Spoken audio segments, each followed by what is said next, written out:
जब आपके घर पे बिजली जाती है तो फर्स्ट आप क्या करते हैं? आप बाहर आएंगे, उस तरफ देखेंगे कि इस घर पे बिजली है, इस तरफ देखेंगे दोनों जगह पे बिजली नहीं है, तो आप दुख होगे या खुश? दुख।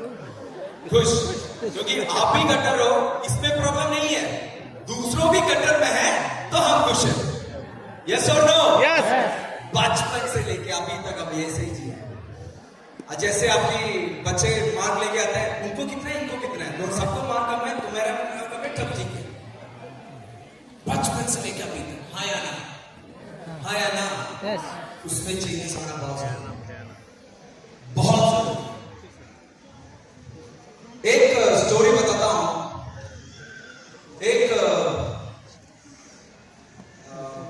एक जगह था, एक टाउन है, वो टाउन में एक भिखारी सालों से भिखारी मतलब विकी कर रहा है, सालों से।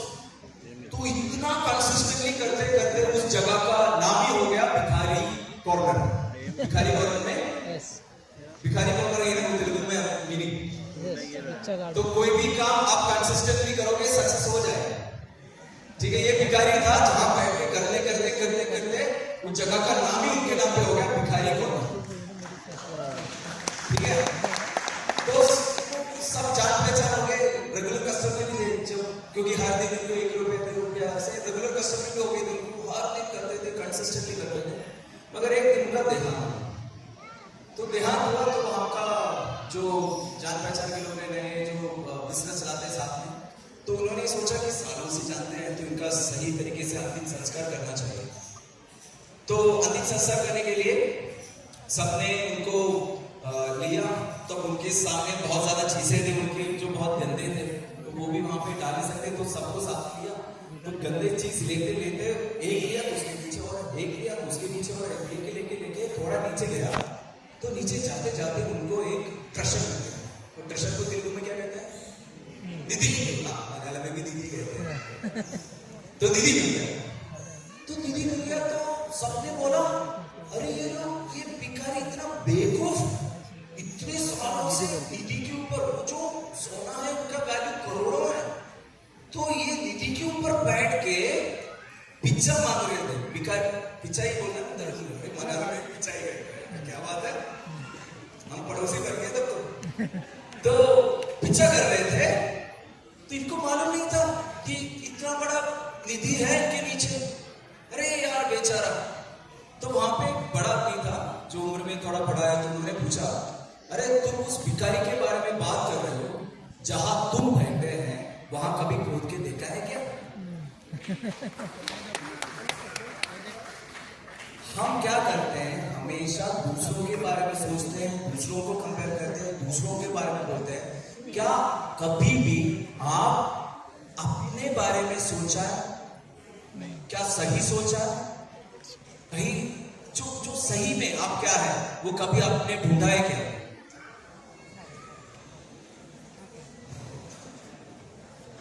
యా సో ఇక్కడ ఏం చెప్తున్నారంటే సార్, మనం చిన్నప్పటి నుండి కూడా ఒకవేళ ఇంట్లో కరెంటు పోయింది అనుకోండి, ఏం చేస్తామంటే కుడివైపు ఉన్నటువంటి ఇళ్లలో కరెంట్ ఉందా లేదా అని చెక్ చేస్తాము, ఎడమవైపు ఉన్నటువంటి ఇళ్లలో కూడా కరెంట్ ఉందా లేదా అనేది చెక్ చేస్తాము. ఇద్దరికి కరెంట్ లేదనుకోండి మనం ఫుల్ హ్యాపీ అయిపోతాము, ఎందుకంటే ఎవరికి లేదు కాబట్టి మనకు కూడా లేదు అన్నట్టుగా మనకి అలా సాటిస్ఫాక్షన్ అనేది ఉంటుంది.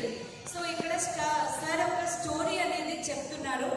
ఏంటి అంటే ఒక ఊర్లో ఏంటంటే ఒక భిక్షగాడు ఉండేదంట. ఆ భిక్షగాడు ఏంటి అంటే ప్రతి రోజు కూడా భిక్షాటన చేస్తుండేదంట, అంటే పిచ్చి మెత్తుకోవడం అంటారు కదా, అది చేస్తూ చేస్తూ ఉండేదంట. ప్రతిరోజు అంటే కన్సిస్టెన్సీగా చేయడంతో ఆ వీధికి ఏం పెట్టిందంట అంటే పిచ్చగాడి వీధి అనేటువంటి పేరు పెట్టిందంట. రెగ్యులర్ గా అట్లా 1 రూపాయి 2 రూపాయలు అట్లా అడుక్కుంటూ ఏంటంటే చాలా ధనవంతుడు అయిందంట. కొద్ది రోజుల తర్వాత ఏజ్ ఎక్కువ వచ్చిన తర్వాత ఏమైందంటే అతడు మరణించడం జరిగిందంట. అరే రోజు ఇక్కడ ఉండేది కదా, రోజు భిక్షాటన చేసేది కదా, ఇతని అంతిమ సంస్కారం అనేది చాలా గ్రాండ్ గా చేద్దామని అక్కడ ఉన్న వాళ్ళందరూ కూడా అనుకున్నారంట.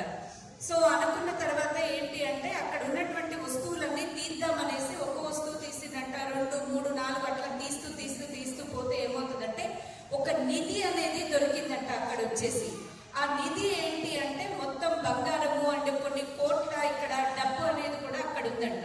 సో అందరూ అనుకున్నారంట, అరే పిచ్చోడా ఏంటి ఇది, ఇన్ని లక్షలు ఇన్ని కోట్లు ఇంత ఉంది కదా, అయినప్పటికీ కూడా ఇది ఎందుకు చేస్తూ ఉన్నాడు అనేది అనుకొని అక్కడ వాళ్ళు అన్నారంట. సో ఇక్కడ ఏంటి అంటే మనం కూడా అంతే, ఎప్పుడు ఒకళ్ళ కోసం మనం ఆలోచిస్తూ ఉంటాం, కానీ మన లైఫ్ లో ఏం జరుగుతుంది, మనం ఎట్లా ముందుకెళ్ళాలి ఏంటి అనేది కన్సిస్టెన్సీగా అట్లా మనం ముందుకు వెళ్ళాలి అని సార్ చెప్తున్నారు.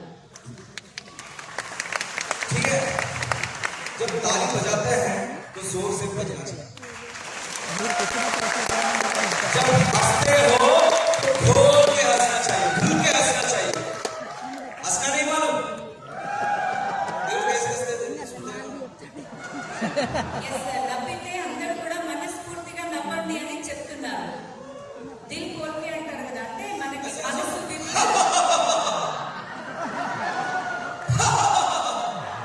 देखो एक सीक्रेट बताओ आपको, बाहर जाके या घर में ऐसे हंस नहीं सकते, प्रॉब्लम हो जाएगा।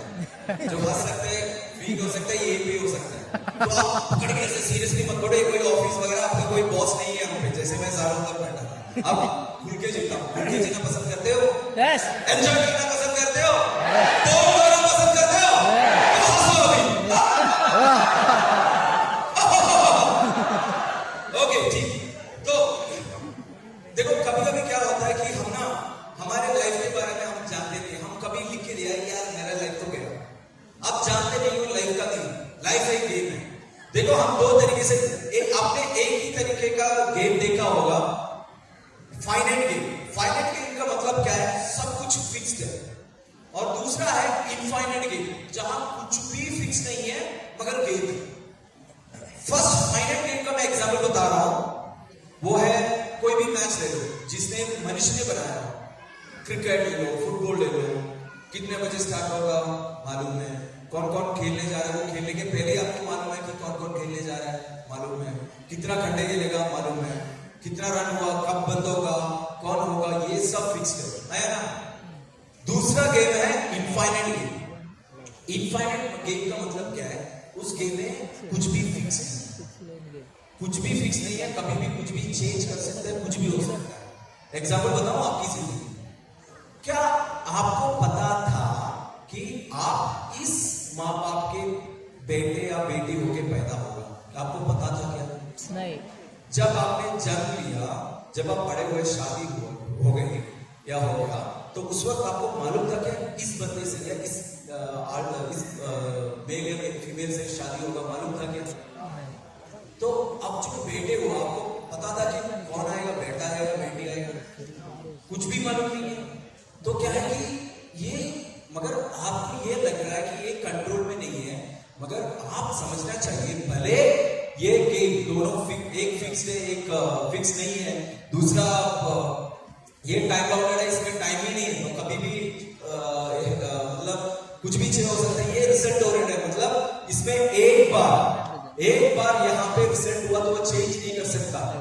विराट कोहली जब इंडियन का कैप्टन बना, पहली बार वर्ल्ड कप में पाकिस्तान से हार गए, वो कभी चेंज नहीं कर सकता। उसके बाद विराट कोहली को मेंटली बहुत डिस्टर्ब हुआ, पहली बार, एक ही बार हुआ है वो विराट कोहली को, वो कभी जिंदगी में कभी चेंज नहीं कर सकता। मगर लाइफ ऐसे गेम है जहां आप हार गए, आप लगे कि मैं जिंदगी जो जी रहा हूं, मुझे जो चाहिए वो नहीं मिला है, मगर वो एंड रिजल्ट नहीं है। अगर आपने ठान लिया, डिसाइड किया, तो अभी से आपका लाइफ चेंज हो सकता है, क्योंकि ये इनफाइनाइट है, ये कभी भी आप कर सकते हैं। జీవితంలో రెండు రకాలైనటువంటి ఆటలు ఉంటాయి, ఒకటి నిశ్చితమైనటువంటి ఆట, ఒకటి అనిశ్చితమైనటువంటి ఆట.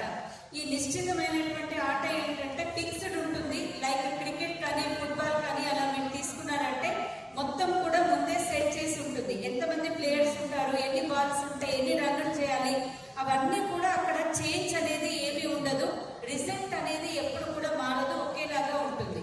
అండ్ ఇటు వచ్చేసి ఏంటి అంటే అనిశ్చితమైనటువంటి ఆట, మన లైఫ్ ఏదైతే ఉంటుందో అది కూడా అంతే ఉంటుంది, ఫలితం ఎప్పుడైనా కూడా మారొచ్చు, ఫిక్స్డ్ అంటూ ఏమీ ఉండదు, ఏమైనా జరగవచ్చు.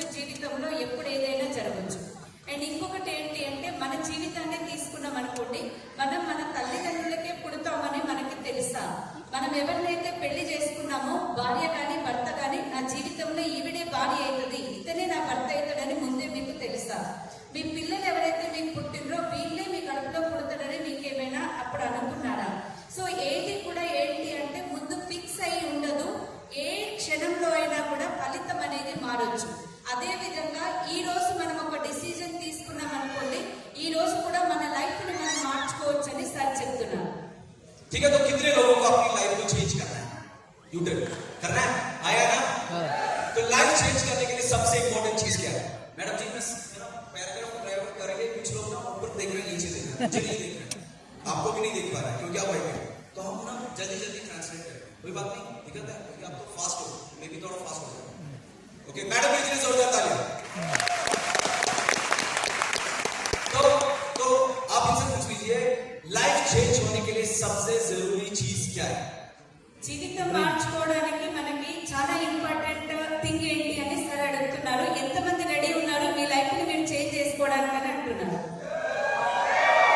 हाँ, सब चेंज करना चाहता है, मगर चेंज करने के लिए सबसे इंपॉर्टेंट चीज क्या है? आपको क्या होना चाहिए तो आप चेंज कर सकते हैं? क्या होना चाहिए आपके पास? ड्रीम। किसके पास ड्रीम है? సో ఎవరి దగ్గర డ్రీమ్ ఉంది అని అడుగుతున్నారు. जो लोग हाथ नहीं उठाते हैं, उठाया है, आपके लिए एक इंपॉर्टेंट इंफॉर्मेशन है, जितना जल्दी हो सके बाहर जाके डॉक्टर का अपॉइंटमेंट ले लीजिए। ఎవరైతే మీరు చేతులు ఎత్తలేదో డ్రీమ్ ఉన్నాయా అని అంటే, ఎవరెవరైతే ఎత్తలేదో బయట మీరు డాక్టర్ ఉన్నారు, డాక్టర్ యొక్క అపాయింట్మెంట్ అనేది మీరు తీసుకోండి అంటున్నారు. क्यों? क्योंकि कोई कुत्ता या बिल्ली या हाथी कभी अपने बच्चे को डॉक्टर बनना सपना नहीं देखता है, वो कभी सपना नहीं देखता है। अगर आप सपना नहीं देख पा रहे हो तो आप कौन हो गया? तो ये सोचना जरूरी है, जल्दी जाके डॉक्टर का अपॉइंटमेंट ले लीजिए। డాగ్ కానీ క్యాట్ కానీ తన పిల్లల్ని డాక్టర్ చేయాలని ఎప్పుడు అనుకోదు. కానీ మనం ఒకవేళ అలా అనుకోవట్లేము అంటే మాత్రం మనం తప్పకుండా డాక్టర్ దగ్గరికి తొందరగా వెళ్ళి చూయించుకోవాల్సినటువంటి అవసరం ఉంది అని చెప్తున్నారు. तो फिर से पूछूं, कितने लोगों के पास ड्रीम है? ठीक है, तो देखो ड्रीम होना बहुत इंपॉर्टेंट है, मगर एक चीज, आपके जो भी ड्रीम है मैं बताऊं बेस्टी चीज है, एक बोलते ना ऑप्टामोली मतलब सिंगल मेडिसिन सब बीमारियों में। जब मैं हॉस्टल में था, डॉक्टर के पास जाता था, उनका एक ऑरेंज गोली थी, जो भी बीमारी है वही देता था। तो उसी तरह मैं बोलूं, आपको कुछ भी प्रॉब्लम है, सब सॉल्व करेंगे। సో లైఫ్ లో సర్వరోగ నివారణ అని ఉంటుంది కదా, ఒక డాక్టర్ దగ్గరికి వెళ్ళినప్పుడు అన్ని రోగాలకి ఒక్కటే మనకి మందిస్తూ ఉంటారు. ఇక్కడ కూడా ఏంటి అంటే మన లైఫ్ లో ఉన్నటువంటి ప్రాబ్లమ్స్ అన్నిటికీ కూడా సర్వరోగ నివారణ ఏదైనా ఉంది అంటే వెస్టేజ్. तो जैसे आप ये स्क्रीनशॉट ले लीजिए, एक बात नहीं जाएगा तो टाइम लगेगा। तो ये है, सपना हो जरूरी है, ठीक है, मगर सिर्फ सपने से सच होगा क्या? एक चीज आपको जानना है कि यहाँ पे कितने लोगों को एक अच्छी गाड़ी या कार लेने की ड्रीम है? సో ఎంతమందికి ఇక్కడ ఒక మంచి కార్ తీసుకోవాలనేటువంటి డ్రీమ్ ఉంది? कितने लोगों को एक नया घर बनाने का ड्रीम है? ఎంతమందికి ఒక మంచి ఇల్లు కొనుక్కోవాలనే డ్రీమ్ ఉంది? कितने लोगों को जैसे फॉरेन ट्रिप जाना है वैसे ड्रीम है? డ్రీమ్ ఉంది. ये थैंक यू। ये कुछ लोग जब गाड़ी के बारे में पूछ रहे थे ऐसे दिखते थे, तो आपको 2 टायर वाली गाड़ी चाहिए, कार चाहिए। సగమే ఎక్కిన వాళ్ళకి 2 టైర్ల గాడీనే వస్తుందంటండి. ये पता है क्यों? क्योंकि आप ना, फॉर एग्जाम्पल, ठीक है, एक और पूछ लेता हूँ, ये कितने लोगों को स्प्लेंडर बाइक की ड्रीम है? స్ప్లెండర్ బైక్ కావాలని ఎంతమందికి డ్రీమ్ ఉంది అంటున్నారు? ये पता है, एक चीज आप ध्यान लीजिए, जब आप छोटे ड्रीम के लिए आते हो ना, तो आपका वो पेन थोड़ा कम होता है। मतलब अगर आज नहीं है तो कल नहीं तो बाहर जाके नौकरी करेगी भी, वो मिल जाएगा। जब आप वेस्टीज में सक्सेस होना चाहते हो तो आपके मन के अंदर एक बड़ा सा ड्रीम होना चाहिए। చిన్న చిన్న డ్రీమ్స్ ఉన్నాయి అనుకోండి, మనకి పెయిన్ అనేది లేకుండా వెళ్తుంది. అరే నేను సంపాదించేటువంటి డబ్బుతోటి కూడా ఆ డ్రీమ్ నేను ఫుల్ఫిల్ చేసుకోవచ్చు అని ఉంటుంది. ఎప్పుడైతే మీకు పెద్ద డ్రీమ్ అనేది ఉంటుందో అప్పుడు మీరు ఇక్కడ సక్సెస్ అవుతారు అని చెప్తున్నాను. और ड्रीम वो अपना होना चाहिए। क्यों? क्योंकि वो सबने गाड़ी बोला, मैंने भी गाड़ी बोला, वो ऐसे हो गया ना, देखो बीवी और सपना अपना हो तो अच्छा है। సో అందరూ చెప్తున్నారని డ్రీమ్ అని మీరు చెప్పడం కాదు, మీ ఓన్ డ్రీమ్ అనేది ఉండాలి అని చెప్తున్నారు. భార్య డ్రీమ్ మీది మీకే ఉండాలి అని చెప్తున్నారు. दूसरों को सपने देके आपके अपने बोला मैं गाड़ी लेने जा रहा हूँ, तो आपने बोला मैं भी गाड़ी लेने जा रहा हूँ। नहीं, मैंने कभी ये बिजनेस गाड़ी के लिए स्टार्ट नहीं किया, मुझे गाड़ी तो सोचा ही नहीं था, मुझे क्या चाहिए था, पैसे चाहिए थे। సో సార్ అయితే ఈ గాడి అంటే కార్ కోసం అనేది ఈ బిజినెస్ లకి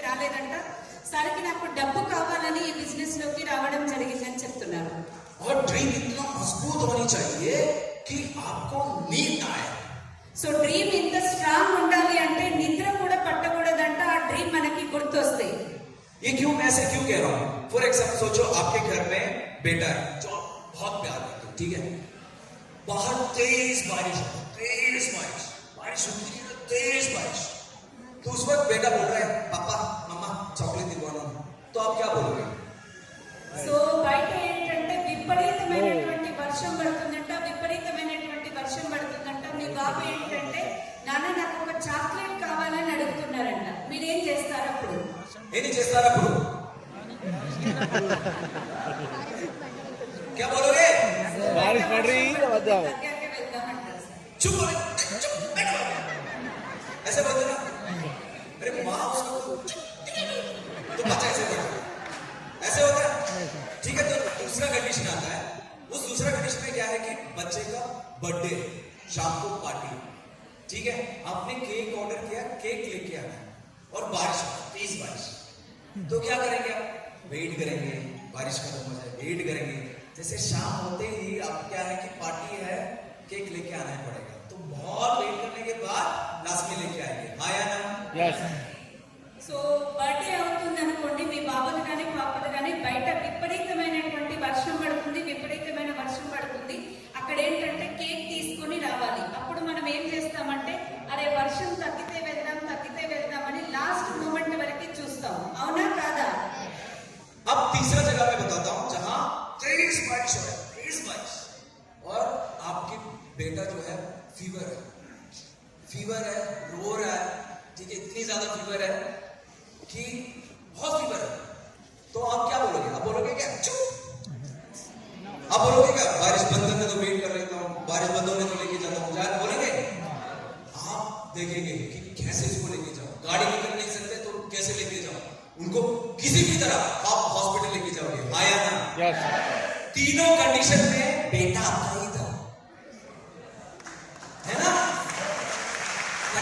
तो चेंज क्यों हुआ? दर्द इधर से आया. हाँ या ना?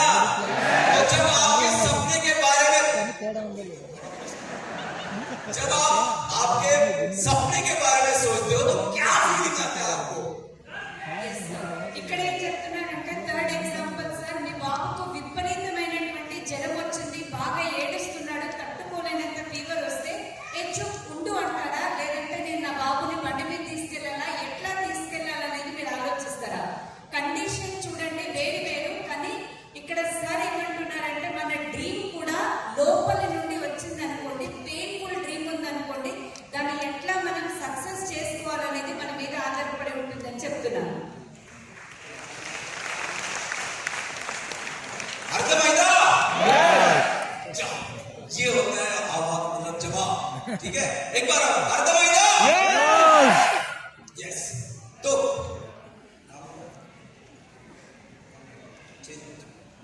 ठीक है, देखो हमें क्या है, हमेशा चाहिए. हाँ या ना? Yes. हर चीज में चाहिए. हम इतना प्रार्थना करते हैं, वो प्रार्थना करने के बाद भगवान जो आएंगे तो आप भगवान को पूछेंगे भगवान जी आधार कार्ड दिखाओ ना, थोड़ा भरोसा करने के लिए कि आप हो या नहीं. ఎస్ మనకి ఎంత నమ్మకం ఉండదంటే మనం డౌట్ చేస్తూ ఉంటాము ప్రతి దానికి కూడా. ఒకవేళ మన ఎదురుగా దేవుడు ప్రత్యక్షమై అడుగుతుంటే కూడా మనకి ఏముంటుందంటే మీ ఆధార్ కార్డు ఒకసారి నాకు చూపిస్తారా దేవుడా, మీరేనా కాదా, నేను ఒకసారి కన్ఫర్మ్ చేసుకోవాలి అనేటువంటి అనుమానం ఉంటుందంట మనకి. ठीक है, तो जब भगवान के ऊपर हम भरोसा नहीं करते हैं तो अपने ऊपर, अपने सपनों के ऊपर कैसे भरोसा करेंगे? సో దేవుడి మీద నమ్మకం లేనప్పుడు మన మీద మనకు ఎలా నమ్మకం ఉంటుంది, మన డ్రీమ్స్ మీద మనకు ఎలా నమ్మకం ఉంటుంది అంటున్నారు.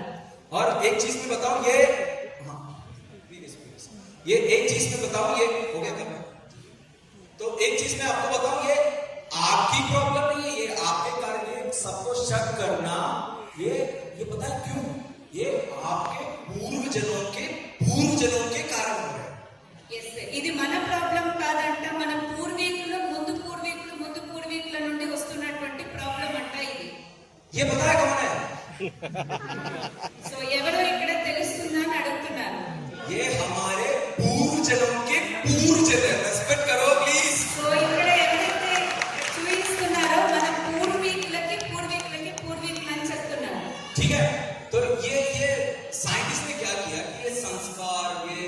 कल्चर कैसे होता है वो स्टडी करने के लिए 4 बंदरों को 5 बंदरों को एक रूम में बंद कर दिया, ठीक है।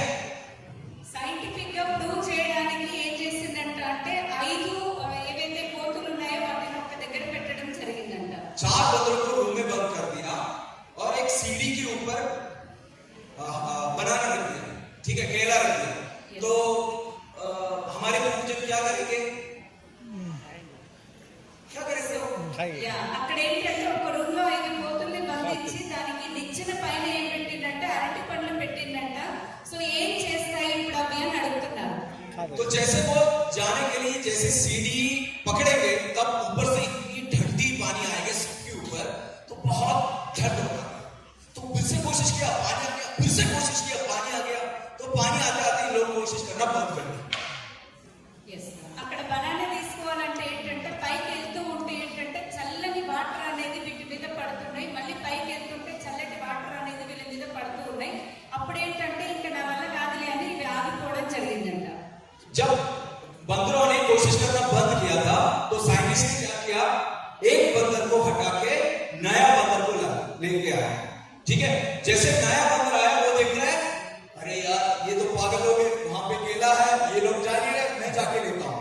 तो वो दौड़ा सीढ़ी के पकड़ने के लिए, तब बाकी जो 4 बंदर है क्या किया, उनको पकड़ा, पीछे खींचा। क्यों? पानी आएगा, इनको मालूम नहीं है। तो ये सोच रहा है ये लोग पागल है, ये 4 बंदर सोच रहे ये पागल है। సో ఏంటంటే అక్కడ వీళ్ళు కోతులన్నీ కూడా ఆగిపోతున్నాయని సైంటిస్ట్ ఏం చేసిందంట, అందులో ఉన్నటువంటి ఒక కోతిని తీసేసి ఇంకో కోతిని తీసుకొని వచ్చిందంట. అప్పుడు ఆ కోతి ఏమనుకుందంటే అరే పిచ్చోళ్ళు ఉన్నట్టుంది వీళ్ళు, అక్కడ బనానా కనిపిస్తుంది కదా వెళ్ళి తీసుకుంటే అయిపోతుంది కదా అని అది ట్రై చేయబోతుంటే ఇంకా మిగిలిన 4 కోతులు ఏం చేసిరంట, పిచ్చోడు మా వల్ల కాలేదు ఇతని వల్ల అవుతుందా అని ఈయనని కూడా గుంజడానికి ప్రయత్నం చేసినాయంట. थोड़ा टाइम के बाद ये जो नया बंदर आया है वो कोशिश करना बंद किया, क्योंकि बाकी 4 बंदर मान नहीं रहे थे। तो जब वो सिचुएशन हुआ तो दूसरा बंदर को निकाला, नया बंदर को लेके आया। जब दूसरा नया बंदर आ गया तो वो भी देख रहा था, अरे यार बनाना ये पागल है, ये लोग नहीं ले रहे, मैं जाके ले रहा हूं।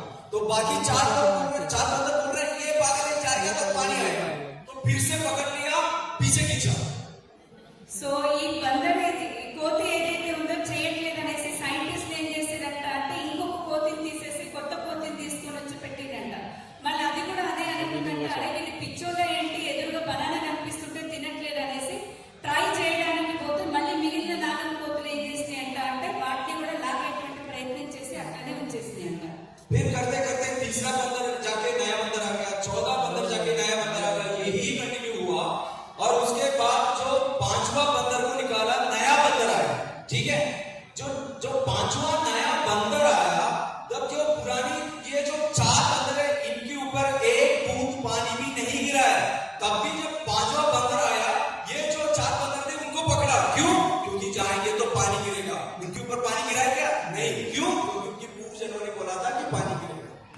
Yes, sir. ఈ నాలుగింటిని మార్చిన తర్వాత ఇంకొక కొత్త కోతిని తీసుకొచ్చిన తర్వాత కూడా అదే అనుకు జరిగిందంట, అరే మా మీద నీళ్లు పడతాయి కానీ వాళ్ళ మీద ఒక్క చుక్క నీళ్లు కూడా పడలేదు. కానీ పూర్వీకులు ఏదైతే చెప్పిండ్రో వాళ్ళ మైండ్ లో అదే ఉండిపోయిందంట. तो ये हमारे पास भी यही प्रॉब्लम है, क्योंकि क्या है कि हम सपना देखते हैं, नेक्स्ट, मगर प्रॉब्लम क्या है सपने पर भरोसा नहीं करते।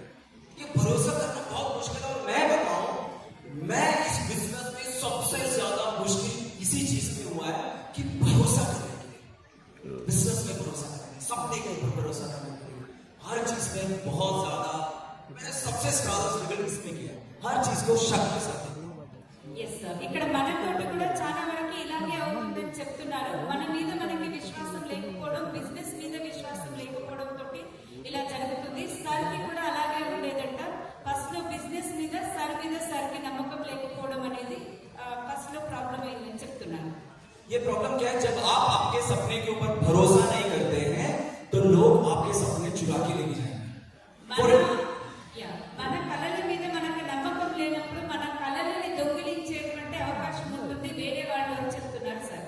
आपको एग्जाम्पल आज ही पता चलेगी, जैसे मीटिंग में आएंगे आपके या आपके डाउनलाइन होगा, वो बताएंगे कि भैया अपलाइन मैं करूंगा, दीदी मैं करूंगा, फिर घर जाएगा, फिर आप कल फोन करके पूछेंगे क्या हुआ, तो बोल रहा नहीं ये तो होने का चांसेस बहुत कम है ना।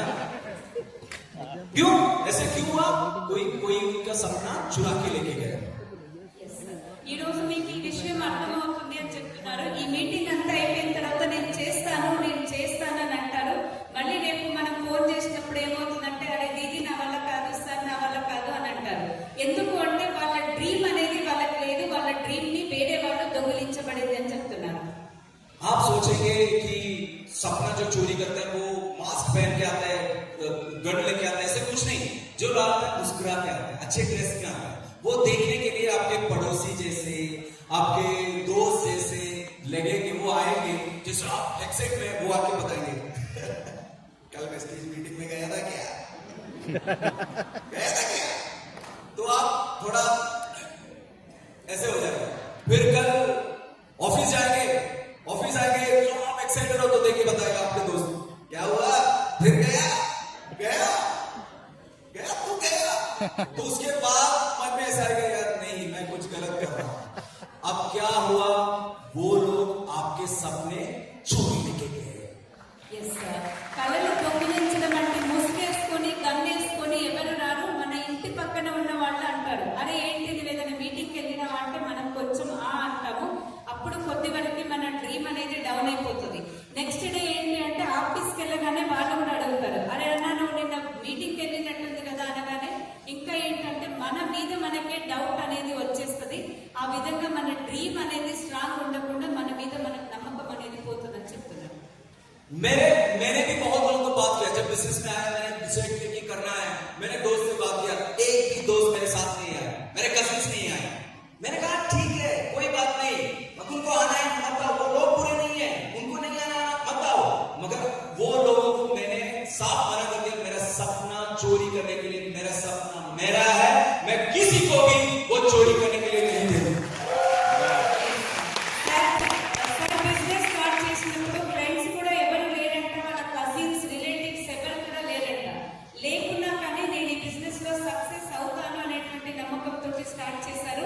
అండ్ ఒక విషయం ఏంటంటే నా డ్రీమ్స్ ని దొంగిలించేటువంటి మీకు అవకాశం ఎవరికి కూడా లేదు, ఈ ఛాన్స్ అనేది సార్ చెప్పడం జరిగింది అంటున్నారు. लोग ना आपके ऊपर डिसीजन करते हैं, आपको एक्सेप्ट करते हैं। और ये हुआ था जब मैं बैंक में नौकरी मिला या ये मिला तो ये अच्छा बच्चा है, ये तो अभी बैंक में जाएगा, सड़केगा बैंक में 55 साल तक, 55 उम्र तक। मगर लोग मेरी जिंदगी डिसाइड नहीं करेंगे, मैं अपनी जिंदगी खुद डिसाइड करेंगे। इसलिए बाकी सबने किसी के ऊपर मतलब स्टैम्प पेपर पे क्या लगाते हैं, उसको स्टैम्प लगाते हैं, तेलुगु में क्या बोलते हैं, छापा लगाते हैं, मुद्रा लगाते हैं। आप सोचो आपके जिंदगी के ऊपर कोई और मुद्रा लगाते हो या आप खुद ही मुद्रा लगाते हो? ఎవరైతే బ్యాంక్ ఇప్పుడు సరే ఉన్నారనుకోండి, బ్యాంక్ లో వర్క్ చేస్తున్నప్పుడు అబ్బా చాలా మంచి అబ్బాయి 55 సంవత్సరాలు వర్క్ చేస్తాడు మంచి అబ్బాయి అంటారు. కానీ ఇక్కడ ఒక డిసిజన్ తీసుకున్నప్పుడు ఏంటి అంటే వాళ్ళ నిర్ణయాన్ని మన మీద వేస్తూ ఉంటారు అన్నట్టు. సో వాళ్ళది ఏదైతే ముద్ర ఉంటుందో మన మీద పడకూడదు, మన ముద్ర మనమే వేసుకోవాలి అని ఇక్కడ సార్ చెప్తున్నారు. అంటే మన డిసిజన్ మనం తీసుకోవాలి, మన లైఫ్ ని మనం సెట్ చేసుకోవాలి అని అర్థం. मेरे सपना मेरे भगवान ने दिया है और जो भगवान की दिए हुए चीज मैं कभी किसी के हाथ में नहीं दूंगा, कभी चोरी करने नहीं दूंगा। और ये भी कहूंगा जब आप अपने सपने के ऊपर भरोसा करते हो तो भगवान आपके साथ देते हैं। డ్రీమ్ అనేది నాకు దేవుడు ఇచ్చినటువంటిది, నా డ్రీమ్ నేను ఫుల్ఫిల్ చేసుకుంటాను. కానీ వేరే వాళ్ళు నా డ్రీమ్ ని దొంగిలించేటువంటి అవకాశం కానీ అవసరం కానీ లేదు అంటున్నారు. भरोसा करना सबसे मुश्किल है, बहुत मुश्किल है। मगर आप नहीं जानते आप कुछ भी हासिल किए हो या आप कुछ भी करते हो भरोसा करके ही किया है। మనం ఏదైనా చేయాలి అనుకుంటే ఫస్ట్ నమ్మకం ఏదైతే ఉంటుందో అది చాలా చాలా ఇంపార్టెంట్. మన మీద మనకి నమ్మకం అనేది ఉండాలి. ఒకళ్ళు ఏదో చెప్పిండ్రు కదా అని మన డ్రీమ్ ని వీక్ చేసుకోకూడదు. మన డ్రీమ్ తోటి మనం ముందుకెళ్ళాలి, విశ్వాసం తోటి మనం ముందుకెళ్ళాలని చెప్తున్నారు. कितने लोग ट्रेन में सवारी किए? ఎంతమంది ట్రైన్ లో జర్నీ చేశారు అని అడుగుతున్నారు. कितने लोग फ्लाइट में सवारी किए? ఫ్లైట్ లో ఎంతమంది చేశారు? जब आप ट्रेन में या फ्लाइट में जाते हो तो कभी देखा है क्या कि जो कौन चला रहा है, कोई आदमी चला रहा है कोई बंदर? సో ఎప్పుడైతే మనం ట్రైన్ అండ్ ఫ్లైట్ లో జర్నీ చేసేటప్పుడు మీరు చూసినా మనిషి నడుపుతున్నాడా కోతి देखा है? क्या क्या कभी जाके पूछा कि आपका कितना एक्सपीरियंस है? आपने जाके टिकट ले लिया, जंप करके ट्रेन में आके बैठे, अपनी जिंदगी दी, आपने लाइफ दिया किसी और के हाथ में. యా సో మనం ఏంటి అంటే టికెట్ తీసుకుంటాము, మన ప్లేస్ లో మనం కూర్చుంటాము, కానీ ఇది అడగము నీకు ఎన్ని ఇయర్స్ ఎక్స్పీరియన్స్ ఉంది ఏంటి అనేది ఏం అడగం. మన జీవితం మన లైఫ్ మొత్తం తీసుకొని డ్రైవర్ చేతిలో పెడతాము. एक चीज मैं बताऊं कि देखो खाना खाते हो सब होटल में सब. मैं एक्सपीरियंस बताता हूं. जब मैं इंजीनियरिंग कर रहा था तो आंध्रा तेलंगाना का एक बंदा था वहां पे. मैं शाम को जॉगिंग करने के लिए जा रहा था. ये तब वो बंदा बहुत मुस्कुरा के आके बताया, यार आज रात ना चिकन बिरयानी, हैदराबादी चिकन बिरयानी हो रहा है. वो बहुत खुश, इतना मुस्कुरा रहा था. मैंने सोचा यार क्योंकि हॉस्टल में इतना मिलता नहीं है, तो वो बहुत खुश था कि आज मैं हैदराबादी चिकन बिरयानी खाऊंगा. मैंने कहा ठीक है. फिर मैं जॉगिंग के लिए गया. मैं जॉगिंग कर रहा था तब एक चीज मुझे मिसिंग लगा कि वो जॉगिंग करते वक्त एक कुत्ता हमेशा वहां पे होता था. वो कुत्ता नहीं दिख रहा था. ठीक है, तो रात को हम आए, वो हम जा रहे हैं कैंटीन में, वो चिकन बिरयानी ऐसे खा रहा है. मैं बाहर देख रहा हूं, कुत्ता कहाँ गया. సో సార్ ఏంటి అంటే చదువుకునే రోజుల్లో ఏంటి అంటే ఒక తెలంగాణ వ్యక్తి అండి సార్ ఇద్దరు ఉండేదంట. సార్ జాగింగ్ చేసేటప్పుడు ఈ రోజు తెలుసా నీకు ఫుడ్ లో ఏముందో చికెన్ బిర్యానీ హైదరాబాద్ ఇది ఉందని చాలా ఎక్సైటెడ్ అయ్యాడంట. సో తీరా జాగింగ్ చేసి వచ్చేటప్పటికి అక్కడ రోజు కుక్క కనిపించేదంట. సో చూస్తే అక్కడ ఆ రోజు కుక్క అనేది కనిపించలేదంట. ఏం జరిగింది ఆ కుక్కని సార్ అడుగుతున్నాను. అర్థమైందా? Yes. अगली बार होटल जाओगे नहीं आप खाओगे, मुझे मालूम है, क्योंकि आप भरोसा करते हो. हर चीज के लिए आप भरोसा करते हो. जब आपकी जिंदगी के लिए, आपकी बिजनेस में, आपकी सपनों की हासिल करने के लिए आपके ऊपर भरोसा क्यों नहीं कर सकते? ప్రతి ఒక్కరిని కూడా నమ్ముతాము, ప్రతి ఒక్కరి మీద కూడా నమ్మకం ఉంచుతాము. మీ లైఫ్ మీరు చేంజ్ చేసుకోవడానికి, మీ డ్రీమ్స్ ని మీరు ఫుల్ఫిల్ చేసుకోవడానికి మిమ్మల్ని మీరు ఎందుకు నమ్మరు అని అడుగుతున్నారు. और मेरे लिए बिजनेस में भरोसा करना बहुत आसान था, क्योंकि मैंने बिजनेस जब सीखा तब एक चीज मुझे समझ में आया कि जब मुझे पैसे मिलेंगे तभी मेरा प्लेन को पैसे मिलेगा. సో బిజినెస్ లోకి వచ్చినప్పుడు సరికి ఒకటి క్లియర్ అయిపోయిందంట. ఏంటి అంటే ఈ బిజినెస్ లో సక్సెస్ ఫస్ట్ నేనైన తర్వాతే నా అప్లైన్ కి డబ్బులు అనేది వస్తాయనేది సరికి అర్థమైందంట.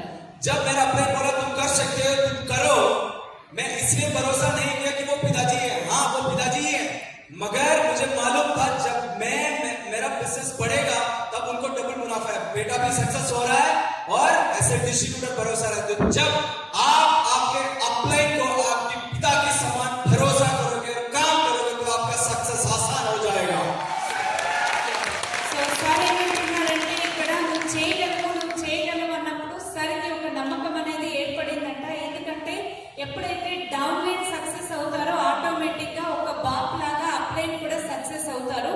కాబట్టి ఇక్కడ ప్రతి ఒక్కళ్ళు కూడా మీ అప్లైన్ ని ఒక నాన్నలాగా అంటే ఒక పేరెంట్స్ లాగా మీరు ఎప్పుడైతే నమ్మకం ఉంచి మీరు బిజినెస్ చేస్తారో సక్సెస్ అవుతారని చెప్తున్నారు. तो तैयार है? Yes. తయారున్నారా? विश्वास करके काम करने के लिए तैयार है? నమ్మకం ఉంచి పని చేయడానికి రెడీ ఉన్నారా? Yes. जब आप काम करना चालू करेंगे तो आपको दिखाई देगा ये क्या है? Dot. नेक्स्ट, ये आपकी जिंदगी है, मगर गलत मत समझिएगा. ये आपकी जिंदगी नहीं है, ये पूरा स्क्रीन आपकी जिंदगी है. ఇక్కడ మీకు ఒక పేపర్ కనిపిస్తుంది. ఆ పేపర్ లో ఒక బ్లాక్ డాట్ అనేది కనిపిస్తుంది. సో మీరు ఏంటి అంటే ఆ బ్లాక్ డాట్ నా జీవితం అనుకోకండి. ఆ మచ్చ ఏదైతే ఉంటుందో అది కాదు మన జీవితం. తెల్లగా ఉన్నటువంటి రిమైనింగ్ ప్లేస్ మొత్తం ఏదైతే ఉందో అది మన జీవితం అని చెప్తున్నారు ఇక్కడ. तो ये डॉट क्या है? ये आपका प्रॉब्लम्स है. मगर प्रॉब्लम क्या होता है? जब भगवान ने इतनी सुंदर जिंदगी आपको दिया है तभी आपका ध्यान जाता है कहां? Dot. वो डॉट पे. हाँ या ना? जब आप डिसाइड करेंगे बिजनेस करना है, अपने को बताएंगे, फिर पूछ के बताएंगे सर आपको क्या मालूम, मेरे पास टाइम नहीं है सर, मेरे पास पैसे नहीं है सर। सर आपको क्या मालूम, मेरे बीवी मुझे डांटती है। ఎస్ సార్, ఇక్కడ ఏంటంటే దేవుడు మనకి చాలా అందమైనటువంటి జీవితం అనేది ఇచ్చాడు, కానీ మనం ప్రాబ్లమ్స్ పట్టుకొని అక్కడే ఆగిపోతూ ఉంటాం. ఈ బిజినెస్ లో కూడా అంతే, చాలా డిసైడ్ అవుతాం చేయాలని, కానీ మళ్ళీ అప్లైన్ దగ్గరికి వెళ్ళినప్పుడు సార్ నా దగ్గర డబ్బు లేదు, సార్ నా దగ్గర టైం లేదు, మా వైఫ్ వద్దంటుందని మళ్ళీ అదే ముందుకు వచ్చేస్తాం. ये प्रॉब्लम सिर्फ आपको है क्या? नहीं, सबको है, सबको प्रॉब्लम है। मगर फोकस कहां पे, कि आप ध्यान कहां पे दे रहे हो, आपका भाव, आपका श्रद्धा कहां पे। जब मैंने बिजनेस किया तभी मेरा भी मुश्किल था, बहुत ज्यादा मुश्किल था। मैं जब जॉब बैंक से निकलने वाला था, जब मेरे बॉस आके दूसरा काम देते थे, तीसरा काम देते, मगर तब मैंने जल्दी गया, जल्दी बैंक जाके काम करना चालू किया ताकि मैं शाम को जल्दी निकलूं। मेरा ड्रीम सोने कम कर दिया। जब मैंने 8 घंटे सब सोते थे, कम कर दिया, 5 घंटे सब सोना चालू किया। आजकल एक चीज में बताऊं, आजकल दुनिया में एक भी बंदा सोना कम होने के कारण मरा नहीं है। तो 5 घंटे सो, कोई बात नहीं, टाइम निकालो। जो आपका प्रॉब्लम है उस पर ध्यान मत दो। बहुत लोग बोलते हैं बच्चों की एग्जाम है, ये है, बच्चों मतलब बेटा हो गया, ये हो गया। आप बच्चों के एग्जाम के कारण कभी आपने खेती बंद किया गया, कभी आपने जॉब जाना बंद कर दिया गया, तो फिर वेस्टेज क्यों बंद कर रहे हैं? ताकि ये आपका लाइफ चेंज करेंगे, इसलिए। ప్రాబ్లమ్స్ లో మీ ఒక్కడికే వచ్చాయా? ప్రతి ఒక్కళ్ళ లైఫ్ లో కూడా ప్రాబ్లం అనేది ఉంటుంది, కానీ ఏంటంటే మనం దేని మీద ఫోకస్ చేస్తున్నాం అనేది మెయిన్ ఆలోచించండి. ఎంతసేపటికి మనం ప్రాబ్లమ్స్ మీద కాదు ఫోకస్ చేసేది. సో నా లైఫ్ లో నేను బిజినెస్ స్టార్ట్ చేసినప్పుడు నాకు కూడా వచ్చినాయి కదా. సో బ్యాంకుకి వెళ్ళి తీర వచ్చేటప్పటికి ఏంటి అంటే ఇక్కడ ఇంకా పని ఉందని బాస్ మనకి వర్క్ ఇస్తూ ఉంటాడు, కానీ నేనేం చేసేది అంటే ముందే బ్యాంకుకి వెళ్ళేది అండ్ విత్ ఇన్ ద టైంలో వర్క్ అనేది కంప్లీట్ చేసుకొని వచ్చిన తర్వాత నాది ఏదైతే సక్సెస్ కి నేను వర్క్ చేయాలో అక్కడ వర్క్ చేయడం జరిగింది. కానీ మనం ఏం చేస్తున్నామంటే ఎక్స్క్యూజెస్ అనేది మనం చెప్తూ ఉన్నాం. పిల్లలకి ఎగ్జామ్స్ ఉన్నాయి, పిల్లలు పుట్టిండ్రు, లేదంటే ఇక్కడ మన పంట పొలాలకు వెళ్ళాలి, ఎన్నో రకాలైనటువంటి కారణాలు అనేది చెప్తూ ఉన్నాం. ఎక్స్క్యూజెస్ చెప్తే సక్సెస్ అవుతామా, సొల్యూషన్ తీసుకుంటే సక్సెస్ అవుతామా, ఒకసారి ఆలోచించాలి. तो ये करना क्या है? करना बिल्कुल आसान है। जब एक्सप्रेस हाईवे आपने देखा है, तो एक्सप्रेस हाईवे में दो, एक है एक्सप्रेस हाईवे, साइड में क्या है? Bypass road. तो कभी भी वेस्टेज बिजनेस बाईपास रोड पे मत चलाना, एक्सप्रेस हाईवे पे चलाना। मतलब प्राइमरी फोकस रहेगा बिजनेस, वेस्टेज, बाकी सब जिंदगी, बाकी हर चीज चलेगा बाईपास रोड में। वेस्टेज में जो करना है वो ऐसे करो ताकि आपको जिंदगी भर काम न करना पड़े। मैंने इतना एंजॉय किया, मैं और पिताजी ने बिजनेस एक्सप्रेस हाईवेज में किया कि हमारा प्रायोरिटी था उसको करने, शादी वगैरह कुछ अटेंड नहीं किया। जितने भी ये सीनियर लीडर्स यहाँ पे बैठे हैं वो सब ऐसे ही काम किया है। तो ये प्रकृति का नियम है, जैसे ग्रेविटेशन फोर्स है। जैसे मैंने ये मोबाइल यहाँ से छोड़ा तो नीचे गिरेगा, कुछ भी आप जाओगे तो भी आप नीचे गिरेगा। उसी तरह काम उसी तरह करना चाहिए, ये प्रकृति का नियम है। उस तरीके से आप करोगे तो आप जरूर सक्सेस हो जाएंगे। రెండు రకాలైనటువంటి హైవేస్ ఉంటాయని చెప్పిండ్రు, ఒకటేమో ఎక్స్ప్రెస్ హైవే, ఒకటేమో బైపాస్ రోడ్. సో ఇక్కడ సార్ ఏం చెప్తున్నారంటే మనం ప్రైమరీ ఏంటి మన కర్తవ్యం అంటే ఎక్స్ప్రెస్ హైవేలో ఎట్లా అయితే మనకి వెహికల్స్ వెళ్తూ ఉంటాయో అంతే స్పీడ్ లో మనం మన బిజినెస్ ని చేస్తూ ఉండాలి. నేను మా డాడీ అదే విధంగా చేసినాము, ఈ రోజు వండర్ఫుల్ లైఫ్ అనేది లీడ్ చేస్తున్నాం. అండ్ బైపాస్ రోడ్ లో చేస్తూ ఉంటే ఏమవుతుందంటే మనకి స్ట్రగల్స్ వస్తూ ఉంటే అక్కడే మనం ఆగిపోతూ ఉంటాం. గురుత్వాకర్షణ శక్తి ఉంటుంది కదా. సో ప్రకృతి యొక్క నియమం అంటే ఏంటంటే ప్రకృతి నియమం. ఇక్కడ ఉన్నటువంటి సీనియర్ లీడర్స్ ఎవరెవరైతే ఉన్నారో వాళ్ళ బిజినెస్ ని ఎట్లా అయితే చేస్తారో మనం కూడా అలాగే చేస్తే అట్లానే అవుతుంది. ఫంక్షన్స్ వచ్చినా, పార్టీస్ వచ్చినా ప్రతి ఒక్కటి కూడా మనం సాక్రిఫైస్ చేసి ఇక్కడ ఉన్నాం అనుకోండి, బిజినెస్ ని బిల్డ్ చేస్తే మనకు సక్సెస్ అవుతుందని చెప్తున్నాం. नेक्स्ट, तो ये बहुत ज्यादा रीजंस है कि बिजनेस में क्यों सक्सेस नहीं होते हैं। अगर आपको ये रीजंस फेस कर रहे हैं तो समझ लीजिएगा कि आपको आपके सपने के ऊपर और भरोसा करने की जरूरत है, आपको आपके बिजनेस को और हाईवे में लेके आने की जरूरत है। तो तैयार है? तैयार हो? तो आपके लाइफ में सक्सेस होने के लिए प्रोजेक्टर भी तैयार करनी, ये भी तैयार हो गया, ठीक है। तो आपके लाइफ में सक्सेस होने के लिए एक सीक्रेट बताओ, आसान तरीका। Yes. जाना पसंद करोगे? సక్సెస్ అవ్వడానికి ఈజీ మెథడ్ తెలుసుకోవాలని ఉందా? రెడీ ఉన్నారా? Yes. इस बिजनेस में कोई भी सक्सेस हो सकता है जो चेंज करने के लिए तैयार है, ट्रांसफॉर्म। ये ट्रांसफॉर्मेशन का मतलब क्या है? आसान तरीके से बताओ, प्रैक्टिकल तरीके से बताओ। आप सुन लीजिए। जब लोग कहीं भी हो, जैसे आप सोचो आप एक फंक्शन पे गए, स्पेशली लेडीज आप जैसे गए तो आपको आपने जैसे देखा यहाँ पे एक बुढ़ू को देखा, वो बुढ़ू, तो आप क्या करोगे? लेडीज ड्रेस अप करके मेकअप करके सब तैयार है, यहाँ पे एक बुढ़ू को देखा आपने, क्या करोगे? कीड़ा Yes, పురుగు పురుగు करते ఆ, एक పురుగు. एक भूल गया, सॉरी। ఆ, పురుగు. ठीक है, वो बुढ़ू, ठीक है, तो एक बुढ़ू को देखेगा तो आप क्या करोगे? ఎస్ సార్, ఇక్కడ సార్ ఏమంటున్నారంటే ఇక్కడ మనకి చేంజ్ అనేది ఉంటూ ఉండాలి లైఫ్ లో. లేడీస్ ఒక ఫంక్షన్ కి వెళ్ళిండ్రు, చాలా చక్కగా తయారై వెళ్ళిండ్రు, కానీ ఇక్కడ మన శరీరం మీద ఏంటంటే ఒక పురుగు వాలింది. అప్పుడు మీరు ఏం చేస్తారు అంటున్నాను. क्या करोगे? इसके मुस्कुरा के ऐसे करोगे? कभी नहीं। ऐसे करेगी ना? पक्का ऐसे ही करेगी ना? मगर सोचो जब वो बुढ़ू बड़ा होके एक बटरफ्लाई हो जाता है और वो बटरफ्लाई यहाँ पे आके आपके यहाँ पे आ गया, तो आप क्या करोगे? हे, चल चल चल, आया ना, आया ना? समझ लीजिएगा दोनों एक ही था। Yes yes, wonderful example. And చెప్పిన తర్వాత గ్రేట్ రౌండ్ ఆఫ్ అప్లాస్ అనేది ఇవ్వండి. ఇక్కడ సార్ ఏమంటున్నారంటే ఒక పురుగు అనేది మన మీద వాలింది. ఫస్ట్ చూడడానికి ఎట్లా ఉంది ఆ పురుగు అనేది అక్కడ చూడండి.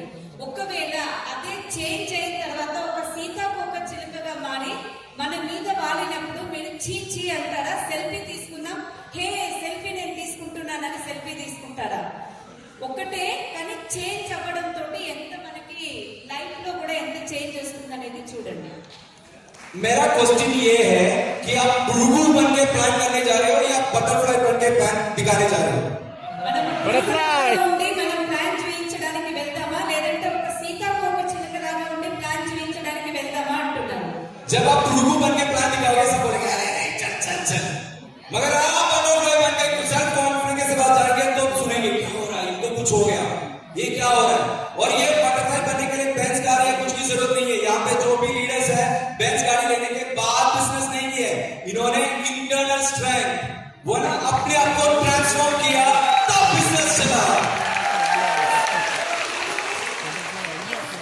పురుగులాగా ఉండి మనం బిజినెస్ చేయిస్తే మనకి సెల్ఫ్ కాన్ఫిడెన్స్ అనేది ఉండదు. అదే మనం ఒక బటర్ఫ్లైగా మారామనుకోండి, అరే ఏమన్నా మారిందా, అసలు ఏం జరుగుతుంది ఇక్కడ అనేసి మన బిజినెస్ కూడా పెరిగేటువంటి అవకాశం ఉంటుంది. ఇక్కడ సీనియర్ లీడర్స్ ఎవరెవరైతే ఉన్నారో వాళ్ళు కూడా వాళ్ళ లైఫ్ లో మార్పు అనేది తీసుకొని రావడం జరిగింది. ఇది కావాలి అంటే మీకు కార్ కానీ బెంచ్ కార్ కానీ అవసరం లేదు. ఇవన్నీ రావడానికంటే ముందే వాళ్ళ లైఫ్ ని వాళ్ళు మార్చుకున్నారు కాబట్టి ఈ రోజు వాళ్ళ ఒక సక్సెస్ఫుల్ లైఫ్ అనేది తీసుకున్నారని చెప్తున్నారు. जब आप अंदर का शक, अंदर का डर निकालते हो तो बाहर का प्रॉब्लम क्लियर हो जाता है। లోపల ఉన్నటువంటి భయం ఎప్పుడైతే మనం తీసేస్తామో మనకేంటంటే ఆత్మవిశ్వాసం అనేది పెరుగుతుందని చెప్తున్నారు. हर चीज दुनिया में जो चेंज होता है आप देख लीजिएगा क्या वैल्यू है। दूध जब मक्खन कर्ड बन के और घी बन गया, वैल्यू बढ़ गया या कम हो गया? और जब शुगर केन जब शुगर बन गया वैल्यू बढ़ गया। और जब बैम्बू जब बुक बन गया, ये जब कहीं मिलेंगे हम बेच देंगे, मगर बुक मिल गया घर पे सजा के रखते हैं, हाँ या ना? సో విలువ అనేది ఎలా పెరుగుతుంది అనేది ఒకసారి ఇక్కడ చూడండి. పాలు ఉన్నాయి, తర్వాత అది పెరుగు అవుతుంది, తర్వాత దాని ద్వారా నెయ్యి అనేది అవుతుంది, విలువ పెరుగుతుంది. షుగర్ కేన్ ఏదైతే ఉందో చెరుకు గడ్డ, షుగర్ అయిన తర్వాత దాని వాల్యూ అనేది పెరుగుతుంది. సేమ్ వెదురు చెట్టు ఏదైతే ఉంటుందో ఒక పుస్తక రూపంలో ఉన్నప్పుడు దాన్ని జాగ్రత్తగా మన ఇంట్లో దాచుకుంటాం. సో ఎట్లా మనకి విలువ పెరుగుతుంది అనేది ఇక్కడ చెప్తున్నాం. आपको एक चीज पूछूं, भगवान शक्तिमान मतलब शक्तिशाली है या नहीं? है। భగవంతుడు पक्का। శక్తివంతుడా కాదా అని అడుగుతున్నాను. जब आप जानते हो दश अवतार, विष्णु भगवान है शक्तिशाली है, मगर टाइम के हिसाब से उनको ट्रांसफॉर्म करके अलग रूप में आना पड़ा ताकि वो सही तरीके से काम कर पाए। Yes, sir. భగవంతుడు శక్తివంతుడని మనం అందరం కూడా నమ్ముతున్నాం కదా. ఇక్కడ 10 అవతారాలు అనేది ఎత్తడం జరిగింది. కాలక్రమేణా ఏదైతే మంచి జరుగుతుందని తెలిసిందో భగవంతుడే అతని రూపం అనేది మార్చుకోవడం జరిగింది ఇక్కడ. जब भगवान को रूप चेंज करना पड़ता है तो हम आदमी का क्या मकसद है, हम तो चेंज करना ही पड़ता है, आया ना? సో భగవంతుడే అతని రూపం మార్చుకున్నప్పుడు మనం రూపం మార్చుకోవడంలో తప్పేముంది? మనం రూపం మార్చుకోవాల్సిందే. చేంజ్ అనేది కంపల్సరీ జరగాల్సిందే అంటున్నారు. जब रामायण हुआ था जब सब मारने के बाद ये रावण जब बाहर निकला तो युधिष्ठिर ने बोला, युधिष्ठिर से उनका भाई विभीषण ने बोला, देखो रावण आ रहा है, रावण बहुत शक्तिशाली है, रावण का इतना अस्त्र है उनके पास सर इतना है। तो राम ने बोला, उनको दिखाने के लिए सब कुछ है मगर मेरे पास सब कुछ अंदर है, मैं आत्मशाली मतलब अपने अंदर मैं बहुत शक्तिशाली हूँ, वो उससे भी बहुत शक्ति ज्यादा होगा। యుద్ధం మొత్తం జరిగిన తర్వాత అందరూ అన్నారంట, ఇప్పుడు అందరూ అయిపోయినారు, ఇప్పుడు మనకి రావణాసురుడు వస్తున్నాడని చెప్పిందంట. సో వాళ్ళ తమ్ముడు వాళ్ళు అయితే అక్కడ అందరూ భయపడుతూ ఉంటే రాముడు ఒక్కటే చెప్పిండంట, నా శక్తి యుక్తుల మీద నాకు నమ్మకం ఉంది అని. ఇంటర్నల్ అంటే లోపల ఆత్మవిశ్వాసం ఏదైతే ఉందో అతను నమ్మాను కాబట్టి ఆ రోజు ఆ యుద్ధం అనేది గెలవడం జరిగింది. तो चेंज करने के लिए तैयार हो? Yes. तो उसके लिए करना क्या है? करना वगैरह कुछ नहीं है। आपको आपके जो सोचो, मैंने आपको एक पत्थर तोड़ने के लिए हथौड़ा दिया, हैमर, कितना टाइम लगोगे? बहुत टाइम लगेंगे? या फिर ये जैक हैमर दिया तो, या फिर ऐसे बड़े बड़े मशीन दिया तो आसान हो जाएगा? तो ये जो सीनियर लीडर्स यहाँ सब बैठे हैं, ये बहुत शक्तिशाली जो मेरा ताकतवर मशीन्स हैं, उनको फॉलो करना है, इनको यूटिलाइज करना है, इनके ऊपर सबमिट करना है, तो ट्रांसफॉर्मेशन आसान हो जाएगा, जिंदगी बदल जाएगी। तैयार हो? एक चीज में बताओ, ट्रांसफॉर्मेशन जो है वो परमानेंट है। एक बार आपने चेंज किया, जिंदगी भर उसका फल मिलता रहेगा,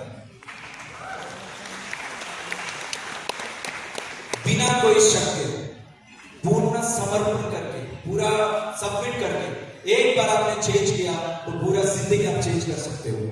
ఎస్, ఒక రాయి మీకు ఇచ్చింది అనుకోండి, ఒక సిత్తుతో సున్నే ఉంటది కదా, దాంతో కొడితే తొందరగా అవుతుందా? లేకుంటే ఒక జాక్ అనేది ఉంటది కదా, సో రంపం లాంటిది, దాంతో కొడితే తొందరగా అవుతుందా? లేదంటే పెద్ద పెద్ద మిషన్స్ ఏదైతే ఉంటుందో దాంతో చేయడం తోటి తొందరగా ఆ రాయిని మనం పగలగొట్టగలుగుతామా అని అడుగుతున్నాను. అంత శక్తివంతమైనటువంటి యంత్రం ఏంటి అంటే, మీకు సీనియర్ లీడర్స్ ఎవరైతే ఉన్నారో మీ అప్లైన్స్, వాళ్ళని మీరు ఫాలో అయ్యింది అనుకోండి, ఆటోమేటిక్ గా మీకు కూడా సక్సెస్ వస్తుంది. మార్పు ఏదైతే ఉంటుందో శాశ్వతమైనటువంటి సక్సెస్ ని మనం ఇక్కడ తీసుకొస్తుంది. ఏమీ అనుమానం లేకుండా ఎప్పుడైతే మనం వాళ్ళని నమ్మి సిస్టమ్ ఏం చెప్తుందో అది చేస్తే ఇక్కడ సక్సెస్ వస్తుందని చెప్తున్నాను. टाइम थोड़ा कम है तो थोड़ा जल्दी जाएंगे। जब आप एक्शन के लिए निकलेंगे तो ये देखो मार्केट में ऐसा है, जब आप ट्रांसफॉर्म करके नहीं जाएंगे तो प्लान सुनने के बाद लोग में 85% लोग नेटवर्क मार्केटिंग सुन के ना बोलते हैं। क्यों बोलते हैं? क्योंकि सिर्फ लोगों को पकड़ने के लिए मत जाओ, उनकी जिंदगी ट्रांसफॉर्म करने के लिए जाओ और आप खुद चेंज करके जाओ। और जब भी आप किसी से बात करते हो, जब बोलते हैं कि कुछ लोग बोलते हैं नेटवर्क मार्केटिंग अच्छा नहीं है, केरला में बहुत ज्यादा फेस करते हैं, नेटवर्क मार्केटिंग में चीटिंग बहुत होते हैं। मगर आप ध्यान दीजिएगा, ये नेटवर्क वर्किंग के अलावा और बहुत ऑप्शंस है जो आप कुछ कर सकते हो, पैसे कमा सकते हो। मगर आप मुझे ये बताओ, कहीं भी एक भी इंडस्ट्री में जहां चीटिंग नहीं होती, हॉस्पिटल में चीटिंग नहीं होता है क्या? चीटिंग होता है। जब आप किसी को ट्रीटमेंट के लिए जाते हो, अच्छा नहीं ले तो आप दूसरा हॉस्पिटल लेके चलते हो। ऐसे एडवोकेट्स, क्या एडवोकेट्स चीटिंग नहीं करते? आपका धोखा नहीं देते? बहुत ज्यादा। ऐसे आप देखोगे हर जगह पे, इवन रिलीजन में देखो बहुत ज्यादा बाबास मिलेंगे, वो भी क्या है, इतने ज्यादा बहुत ज्यादा करते हैं। मैं ये नहीं कह रहा हूं सब करते हैं, मगर आप समझ लीजिएगा ये कोई भी इंडस्ट्री खराब नहीं है, मगर इसमें जो लोग हैं वो सब सही होने का नहीं है। ये इंडस्ट्री खराब नहीं है। जब कोई नेटवर्क मार्केटिंग में बारे में बताते हैं आपको कि ये चीटिंग है, तो आप उनसे पूछ लीजिएगा, कोई भी इंडस्ट्री ऐसा हो जहां पे चीटिंग नहीं होता है? हर इंडस्ट्री चीटिंग होता है, मगर वहां के लोग, इंडस्ट्री खराब नहीं है, लोग खराब हो सकते हैं। तो हम भगवान जगह पे, सही कंपनी में, सही कम्युनिटी, सही विनिंग टीम पे आया है। ये जब आप किसी को बात करने के लिए जाते हो, ये आपके दिमाग में स्ट्रांगली होना बहुत जरूरी है। చాలా మంది దగ్గరికి వెళ్ళినప్పుడు ఏమంటారంటే ఇప్పుడు ఈ నెట్వర్క్ మార్కెటింగ్ డైరెక్ట్ సెల్లింగ్ ఏదైతే ఉందో అంత ఫ్రాడ్ ఇది నమ్మలేము అని చెప్తారు. కానీ సార్ ఏమంటున్నారంటే ఏ ప్రొఫెషన్ తీసుకున్నా కూడా మంచి వాళ్ళు ఉంటారు, చెడ్డ వాళ్ళు ఉంటారు.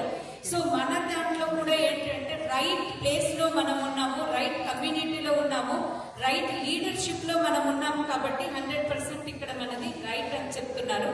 కొన్ని ప్రొఫెషన్స్ గురించి అక్కడ మనకి చూపించడం జరిగింది. और यहाँ पे बिजनेस हो तो आप गलत तरीके से नहीं, सही तरीके से बिजनेस बिल्ड कीजिएगा। 3 से 5 साल लाइफ चेंज करने के लिए अगर हमने इतना ज्यादा एंजॉय कर रहे हैं और करने जा रहे हैं, एक ही कारण है, शुरुआत के 5 साल हमारा हाईवे पे सिर्फ वेस्टेज ही था और कुछ था ही नहीं। तो उसके बाद हमारा एंजॉयमेंट ही एंजॉयमेंट है। और जब इसमें आपने ड्रीम देखा, स्ट्रॉन्ग प्रोडक्ट देखा, उसमें बिलीव किया, तो अगली बारी आता है कमिटमेंट की, करके दिखाने के लिए। करके दिखाने के लिए जब आप कमिटेड हो, इसमें ये पता चल जाएगा अगर आप ये 9 चीजें आप कर रहे हो, इसका मतलब यही है कि आप इसमें सक्सेस होने जा रहे हो। क्या है वो? एक है कि खुद का प्लान दिखाना और कंप्लेंट नहीं करना। क्या हमेशा होता है, ये होता है। कंप्लेंट बॉक्स नहीं बनना है। आपको क्या करना है? सॉल्यूशन के ऊपर सोचना है और खुद का प्रोग्राम फिक्स करना है और बिजनेस एटीट्यूड पे बिल्ड करना है। अपने के साथ जब भी आप अपने से बात करते हो विद टारगेट कि क्या करने चाह रहे हो, सोच के कि मेरा पिताजी है, तब भी मैं उनको फोन करता हूँ, बोलता मुझे 2 चीज बोलना है, 1 है 2, फोन बंद करता हूँ। क्यों? क्योंकि वो भले वो मेरा पिताजी है, बहुत लोगों का प्रेम भी है, तो मैं इवन मेरे पिताजी के भी टाइम गिन के लेता हूँ। ठीक है? और गोल रिटर्न हो, ड्रेस प्रोफेशनली हो, और सबसे इम्पोर्टेंट है कि आपके टीम के रोल मॉडल आप हो। समझ गए? Transformation yes sir. యా ఇక్కడ ఏంటంటే బిలీవ్ ఉండాలి, డ్రీమ్ ఉండాలి, దాంతో పాటుగా కమిట్మెంట్ అనేది ఉండాలి. దేనికి మనం కమిటెడ్ ఉండాలంటే మన ప్లాన్ మనం చూపించాలి, కంప్లైంట్స్ ఉండకూడదు, సొల్యూషన్ తీసుకొని వెళ్ళాలి, మన ఓన్ ప్రోగ్రామ్స్ ఏదైతే ఉంటుందో మనం చూడాలి. అండ్ ఇంకోటి ఏంటి అంటే మనము బిజినెస్ యాటిట్యూడ్ ఎప్పుడు కూడా వదలకూడదు. సార్ వాళ్ళ సక్సెస్ అవ్వడానికి హైవేలో బిజినెస్ బిల్డ్ చేశారు కాబట్టి అప్లైన్ తోటి టార్గెట్ తీసుకొని వెళ్ళాలి, రిటర్న్ గోల్స్ అనేది ఉండాలి. అండ్ డౌన్ లైన్ అయినప్పటికీ కూడా అప్లైన్ టైం అనేది ఎక్కువ మనం తీసుకోకూడదు. ప్రొఫెషనల్ డ్రెస్సింగ్ అనేది ఉండాలి, రోల్ మోడల్ గా ఉండాలి మన టీం కి. ठीक है? Yes. అర్థమైందా? अरे ये वो कैसे थोड़ा लीक हो गया। సో మీరు ఎస్ నో చెప్పలేదు, క్లాపింగ్ ఎక్కడ ఇవ్వాలో అక్కడ ఇవ్వలేదంటే సార్ కి హిందీ కూడా అర్థం కాలేదు, తెలుగులో ట్రాన్స్లేట్ చేస్తే సంగీతం కూడా తెలుగులో అర్థం కాలేదు. तो एक गेम खेलते हैं। अगला क्या है, जब हम एक्शन में निकलते हैं, मैं बोलूंगी बिजनेस वेस्टेज बिजनेस ना गेम की तरह है। कितने लोग खेलना पसंद करते हैं? कुछ भी ఎంతమందికి ఆడడం అంటే ఇష్టం? యాక్షన్ కి వెళ్ళే కంటే ముందు ఒక గేమ్ ఆడదామా అంటున్నారు. ये बिजनेस मैं कहूँ वेस्टेज सिर्फ एक गेम है। वो गेम आपको समझ के खेलना है, गेम का नियम समझ के खेलना है। तैयार हो? Yes. तो इस गेम का क्या है? इस गेम कार्ड्स की तरह है। ठीक है? जब आप मार्केट में उतरते हो, लोगों को मिलने के लिए निकलते हैं, तो इसमें आपको 4 तरीके के कार्ड्स मिलेंगे या 4 तरीके के लोग मिलेंगे। कैसा है देखते हैं हम। फर्स्ट कार्ड है डायमंड्स। डायमंड अच्छा है बुरा? अरे डायमंड सिर्फ लेडीज का फेस है। वो डायमंड्स यही है सर। ठीक है? डायमंड जब आप मार्केट में जाएंगे तो डेफिनेटली डायमंड की तरह लोग मिलेंगे। वो उनका भाव क्या है, उनका स्वभाव क्या है, उनका है वो जैसे प्लान देखेंगे वो बताएगा ये अच्छा है। वो लाइफ में हमेशा इंटरेस्टेड है कुछ करने के लिए, कुछ आगे बढ़ने के लिए। ऐसे लोग मिलते हैं या नहीं मिलते हैं? Yes. तो वो देखे बताएंगे सही है, ये तो मैं करता हूं, आप बताओ क्या करना है, अगला क्या करना है। वो डाउट पूछते हैं, क्लियर करते हैं और काम करने के लिए तैयार होता है। मिलता है ऐसे लोग? ओके, दूसरा कार्ड कौन सा है? हार्ट से, दिल वाले हैं। जैसे ऐसे लोगों को मिलेंगे वो भी डायमंड्स की तरह ही बिहेव करेंगे। वो बताएंगे अरे ये तो अच्छा बिजनेस है, मैं इसमें जिंदगी बदल सकता हूँ, बढ़िया है। अब एक काम करो, क्या करना है? तो आपको बताना है प्रोडक्ट लेना है, ज्वाइन करना है। अब एक काम करो, अभी मैं थोड़ा बिजी हूँ, कल भी मैं यहाँ पे नहीं रहूंगा, होगा परसों आना, ठीक है? तो आपको लगेगा आप बहुत एक्साइटेड हो गए, अरे क्या है परसों ज्वाइन हो जाएगा, आप अपने को बुलाया ज्वाइन हो गया, मेरा परसों हो जाएगा। जब परसों आएंगे तो बताएगा अरे यार आज ना मेरी दादी के घर जाना है, आप मैं काम करो 3 दिन के बाद। जब 3 दिन के बाद आने के लिए फोन करेंगे, बता अरे यार मैंने पैसे बचा के लिए तो रखा था, वो दादी के घर गया तो ये हो गया, स्पेंड हो गया, तो बाद में आना। वो क्या है कि इनकी ये चीज ऐसे है, हमेशा हाँ बोलेंगे मगर कुछ करेगा नहीं जिंदगी में। మనకేంటంటే కార్డ్స్ ఆడుతూ ఉంటాం కదా, వెస్టేజ్ కూడా కార్డ్స్ ఆడేటువంటి గేమ్ లాంటిది ఆడడానికి రెడీగా ఉన్నారా? 4 రకాలైనటువంటి కార్డ్స్ ఉంటాయి ఇక్కడ అని చెప్తున్నారు. ఒకటి డైమండ్ అంటే వజ్రాలు కదా. సో వీళ్ళు ఏంటంటే ప్లాన్ చూపించగానే ఏంటంటే ఎలా చేయాలి, నేను ఎట్లా ముందుకు వెళ్ళాలని డిసిజన్ తీసుకొని ముందుకు వెళ్తూ ఉంటారు. నెక్స్ట్ ఇంకొకటి ఏంటంటే హార్ట్స్, అవేంటి అంటే దిల్ వాళ్ళే అంటారు కదా, మనసు ఉన్నటువంటి మనుషులు నొప్పించరు కానీ వీళ్ళు స్టార్ట్ చేస్తారంటే స్టార్ట్ చేయరు. పోస్ట్పోన్ మెంటాలిటీ అనేది ఉంటుంది. ఈ రోజు ఇదైతే రేపు అదైతే ఎల్లుండి అదైతే అని పోస్ట్పోన్ చేస్తూ ఉంటారు అన్నట్టు వీళ్ళు. ये ऐसा ही है, ये लोग ऐसा ही है। अब तीसरा देखते हैं, तीसरा लोग बहुत शाणे हैं, बहुत स्मार्ट है। वो क्या करेंगे, वो है क्लब्स, हमारे वहां पे क्लावर भी कहते हैं। तो वो बताएंगे ये सुनने के बाद ये तो अच्छा है, मगर एक बताओ ये बिरला का सर्टिफिकेशन है क्या? ठीक है, तो वो आप कहीं ना कहीं अरेंज करके देंगे। वो बताएंगे यार ये तेलंगाना में ना वेस्टेज करने के लिए अप्रूवल लेटर मिला है क्या? तो आपका पड़ोसी है वो सीएम का सेक्रेटरी है, तो आपने फोन कर दिया, तो आपने सीएम से लेटर कहीं ना कहीं अरेंज करके दे दिया उनको, देखो ये सीएम ने अप्रूव कर दिया। तो बताएगा अरे नहीं यार ये तो बिजनेस तो तेलंगाना के बाहर जाएगा, तो मोदी का अप्रूवल है क्या? अगर मोदी का दोगे तो बताएंगे राष्ट्रपति का है क्या? क्योंकि ये क्या है, ये हर चीज को शक करते हैं क्योंकि इनका चांदी ही ऐसा है। ఇక్కడ థర్డ్ పర్సన్స్ వచ్చేసి క్లబ్స్ అంటే ఫ్లవర్ లాగా ఉంది కదా. సో ఇక్కడ ఏంటి అంటే చాలా స్మార్ట్ ఉంటారు వీళ్ళు. ప్రతి ఒక్కటి కూడా వీళ్ళు రీసెర్చ్ చేస్తూ ఉంటారు. సో స్పెలినాకి సర్టిఫికెట్ ఉందా, ఇది ఇండియాలో నడుస్తుందా, తెలంగాణలోనే ఉంటుందా, మోదీ సర్టిఫికెట్ ఉందా, సీఎం సర్టిఫికెట్ ఉందా అని అంతా కూడా మనకి ఇలా రీసెర్చ్ మెంటాలిటీ అనేది వీళ్ళకి ఉంటుంది. और आखिरी लोग स्पेस, अरे दिमाग वाला है, ये सोचते दुनिया में सबसे ज्यादा दिमाग इनके पास है, बाकी लोग इनसे लेके जाते हैं। ये आपके पास आप उनके प्लान दिखाएंगे वो ऐसे देखेंगे, देखने के बाद बताएगा सब कुछ बढ़िया है, मगर तुम्हें अभी भी नहीं क्या? मैंने तुम्हें मालूम है मेरे जो पड़ोसी की मामा की चाचा की बच्चा था वो इसमें आया था और वो छोड़ के चला गया, आपको ये अभी मिला है? अरे तुम आए इसमें। वो ऐसे बात करेंगे कि आपको पता नहीं चलेगा, वो सांप की तरह है, आपको काटेंगे, आपके दिल में पॉइजन जहर पाया जाएगा, आपको पता नहीं चलेगा। उसको प्लान दिखाने के बाद आप बाहर आएंगे, बताएंगे यार ये बिजनेस होगा या नहीं होगा। ఫోర్త్ వన్ వచ్చేసి స్పేడ్స్, అంటే విషయం మన లోపల నింపుతూ ఉంటారు వీళ్ళు వచ్చేసి. అరే నీకు ఇప్పుడు దొరికిందా, మా అన్న కొడుకు ఎప్పుడో చేసిండు, మా మామ కొడుకు ఎప్పుడో చేసిండు, నువ్వు ఇప్పుడు చేస్తున్నావా, నువ్వు కూడా వచ్చినవా ఇందులోకి, అయ్యో రామా అన్నట్టుగా చేస్తూ ఉంటారు అన్నట్టు. మీరు చేసేది ఏముండదు కదా, మనని కూడా ఏం చేస్తారంటే మన లోపల కూడా విషయం అనేది నింపుతారు. जब आपके अपने बोलते हैं लिस्ट बनाओ, बताएं क्यों? मैं आपको बताऊं, ये क्या है, ये बिल्कुल कार्ड्स है और कुछ नहीं। इसमें क्या है कि आपको 4 तरीके से 4 टाइप्स की कार्ड मिलेंगे। ये जोकर सब छोड़ दो, वो तो हम मार्केट में मिलने वाले ही को मिलके भी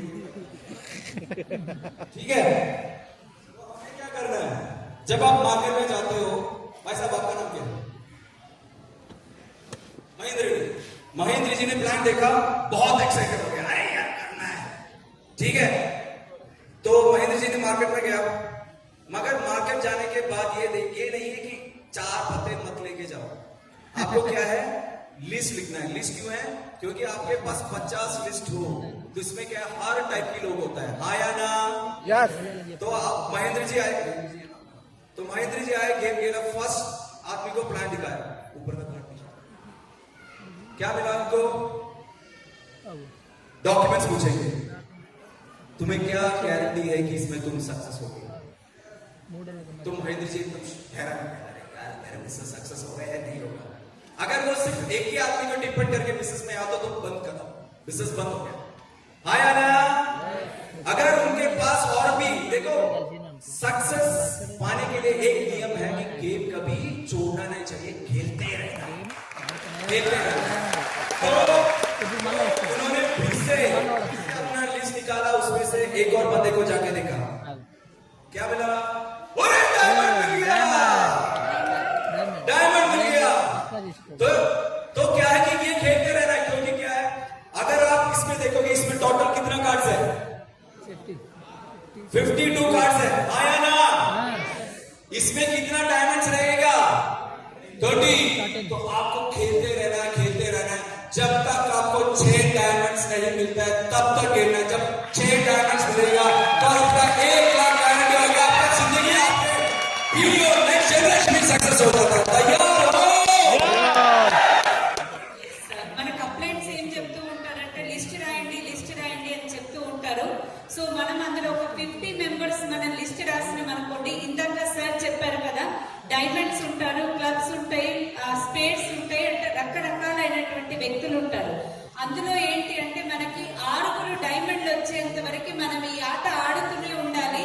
అండ్ దీన్ని మనం వదలకుండా ముందుకెళ్తే మనం అనుకున్నటువంటి సక్సెస్ తప్పకుండా తీసుకునేటువంటి అవకాశం ఉంటుంది. जब आपको मार्केट से नेगेटिव मिलता है ना, किसी ने नेगेटिव बताया, आपको उसके बारे में नहीं सोचना है, आपको अपने को फोन करके बताना है, आज मुझे ना स्पेड मिला है, कल मैं दूसरी कार्ड खींचूंगा। ఎప్పుడైతే మనం ప్లాన్ చూపించడానికి వెళ్తామో, ఎవరైతే నెగటివ్ గా మనకు చెప్తారో అప్పుడు మనం మానేయకుండా అప్లైన్ కి కాల్ చేసి చెప్పాలి, సార్ నాకు ఈ రోజు ఒక నెగటివ్ పర్సన్ దొరికారు, రేపు మళ్ళీ వెళ్తాను, నాకు ఒక డైమండ్ దొరకబోతున్నారు అని. जितना जल्दी आप खेलोगे उतना ज्यादा आपको डायमंड्स मिलेगा। आया ना? तैयार हो? ఎంత తొందరగా మనం ఈ ఆట ఆడుతూ ఉంటే అంత తొందరగా మనకి డైమండ్స్ అనేది మనకు దొరుకుతూ ఉంటారు. तो आपको खेलने के लिए तैयार हो तो ज्यादा खेलो और खेलो, ये खेल है। तो ज्यादा खेलोगे तो ज्यादा कॉल करो, ज्यादा प्लान निकालो, ज्यादा डेमो करो, ज्यादा ज्वाइनिंग, पीवी, ये सब आता रहेगा। तैयार हो खेलने के लिए? ఎక్కువ ఆడుతూ ఉంటే ఎక్కువ సక్సెస్ అనేది వస్తుంది. ఆడడం అంటే ప్లాన్స్ చూపించడం లీడర్స్ ఇక్కడ. సో దాంట్లో ప్రాఫిట్ తీసుకోవాలంటే ఎక్కువ కాల్స్ చేయాలి, ఎక్కువ ప్లాన్స్ చెప్పాలి, demo, joining, TV and levels అనేది కూడా పెంచుకుంటూ వెళ్ళాలి. तो आपको इस बिजनेस में सक्सेस, इनकम, वीडियो जनरेशन तक मिलना है तो 2 चीजें इंपॉर्टेंट है, एक है टर्नओवर, दूसरा है स्ट्रक्चर। ये अगर आपका टर्नओवर बढ़िया आ रहा है मगर स्ट्रक्चर सही नहीं है तो डेफिनेटली आपका इनकम जो लाइन है ये नीचे ही आएगा। और जब आपका स्ट्रक्चर बढ़िया है, विड्थ में है मगर टर्नओवर कम है तो भी आपका इनकम नीचे ही आएगा। సో ప్రాఫిట్ మనం 3 తరాలకి తీసుకోవాలి అంటే ఈ 2 విషయాల మీద ధ్యాస పెట్టాలి మనం. ఒకటి టర్న్ ఓవర్ అండ్ ఒకటి స్ట్రక్చర్. టర్న్ ఓవర్ బాగుంది అండ్ స్ట్రక్చర్ బాగాలేదు అంటే కిందికి వచ్చిన తర్వాత ప్రాబ్లం అవుతుందని చెప్తున్నారు. స్ట్రక్చర్ బాగుంది కానీ టర్న్ ఓవర్ రావట్లేదంటే అప్పుడు కూడా మనకు ప్రాబ్లం అవుతుందని చెప్తున్నారు సార్. अगर ये टर्नओवर स्ट्रक्चर दोनों साथ में लेके आना है तो क्या करना है? आपको एक ही चीज करना है, सिस्टम बोलो। मतलब फॉर एग्जांपल टर्नओवर करना है तो आपके अपलाइन बोलते होंगे इफेक्टिव प्लान, प्रोस्पेक्टिंग करो, क्लोजिंग अच्छी करो, प्रोडक्ट नॉलेज बढ़ाओ, कस्टमर नेटवर्क बनाओ, टीम बिल्डिंग बनाओ और सबसे इंपॉर्टेंट सिस्टम डुप्लीकेट करो। इसको टीम में डुप्लीकेट करते रहो। సో టర్న్ ఓవర్ పెరగాలి అంటే ఆల్రెడీ మన అప్లైన్స్ చెప్తూ ఉంటారు, ప్రాస్పెక్టింగ్ చేయండి అండ్ క్లోజింగ్ అనేది మనం సరిగా చేయాలి అండ్ ప్రోడక్ట్ నాలెడ్జ్ అనేది తీసుకోవాలి, నెట్వర్క్ అనేది పెంచుకుంటూ వెళ్ళాలి, టీమ్ ని బిల్డ్ చేస్తూ వెళ్ళాలి, సరైనటువంటి సిస్టమ్ ని మనం ఫాలో అవుతూ మన టీమ్ లో డూప్లికేషన్ అనేది చేస్తూ వెళ్తూ ఉండాలి. आपको सीखना है, सिखाना है, उसी तरह स्ट्रक्चर भी ठीक करना है। तो यही बोलते हैं सीपी अटेंड करो, हर दिन अपने बोलते हैं सीपी में आ जाओ, सीपी में आ जाओ। क्यों? क्योंकि ये सीपी को डोगेटर, ग्राउंड क्लब, डुप्लीकेशन, ये सब करोगे तो फायदा क्या है? देखो आपके घर में सोचो एक बगीचा है, ठीक है, एक सुंदर बगीचा, आप वहां पे बैठ के आराम से हवा खा रहे हो, चाय पी रहे हो, एंजॉय कर रहे हो, तो उस वक्त आपके नेबर जो है उनकी खाने का जो वेस्ट है, कीचड़ है, वो लेके आपके गार्डन में डाल दिया तो आप क्या करोगे?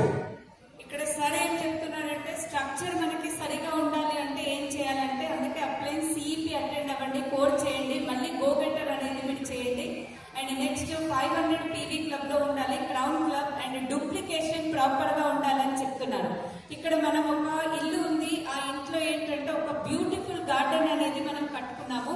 ఆ బ్యూటిఫుల్ గార్డెన్ లో ఏంటంటే చల్లటి గాలిలో మనం మంచిగా కూర్చొని ఇక్కడ ఏంటంటే మన ప్రకృతిని ఆస్వాదిస్తున్నాం. అక్కడ మీరు పక్కింటి వాళ్ళు నేబర్స్ వచ్చి ఏం చేశారంటే వాళ్ళ ఇంట్లో ఉన్నటువంటి చెత్త మొత్తం కూడా తీసుకొచ్చి మీ దాంట్లో వేసింది. అప్పుడు మీరు ఏం చేస్తారు అని అడుగుతున్నాను. ఏం చేస్తారు? ఏం చేస్తారు? ముస్కురాएंगे, क्लैप करेंगे, వేయండి వేయండి అని నవ్వుతూ చెప్తూ ఉంటారా, లేదంటే ఏం చేస్తారు అని అడుగుతున్నారు సార్. मैं होता ना तो गला दबा देंगे, मार डालेंगे, आया ना?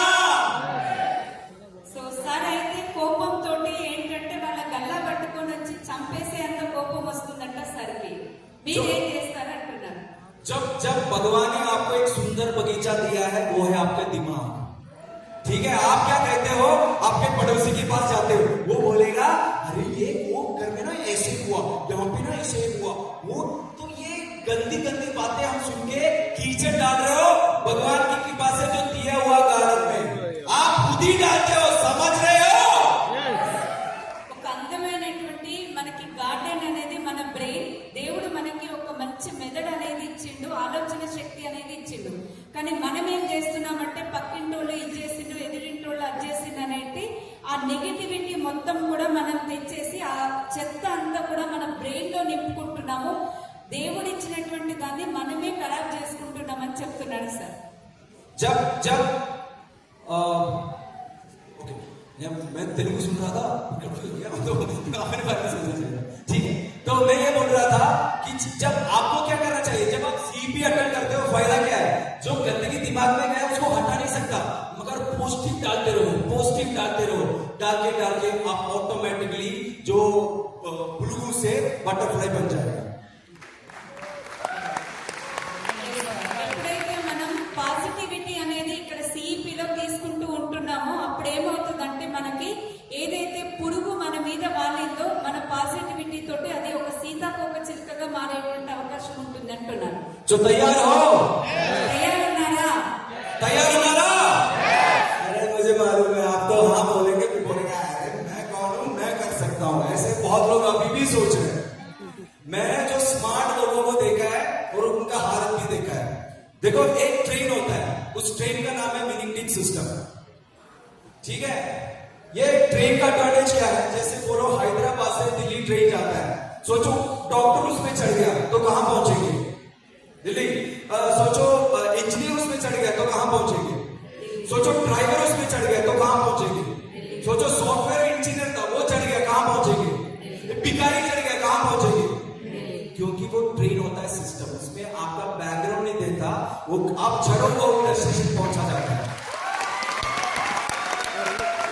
तो विनिंग सिस्टम आपको, मगर क्या है, हम तो शायद हम तो स्मार्ट है, हम बताएंगे यार हम अपने दिमाग चलाएंगे, उससे भी तेजी से भागेंगे. आप पटरी पे भागोगे या फिर मुझे गारंटी के साथ आप दूसरे ट्रेन पे अटक के मर जाओगे.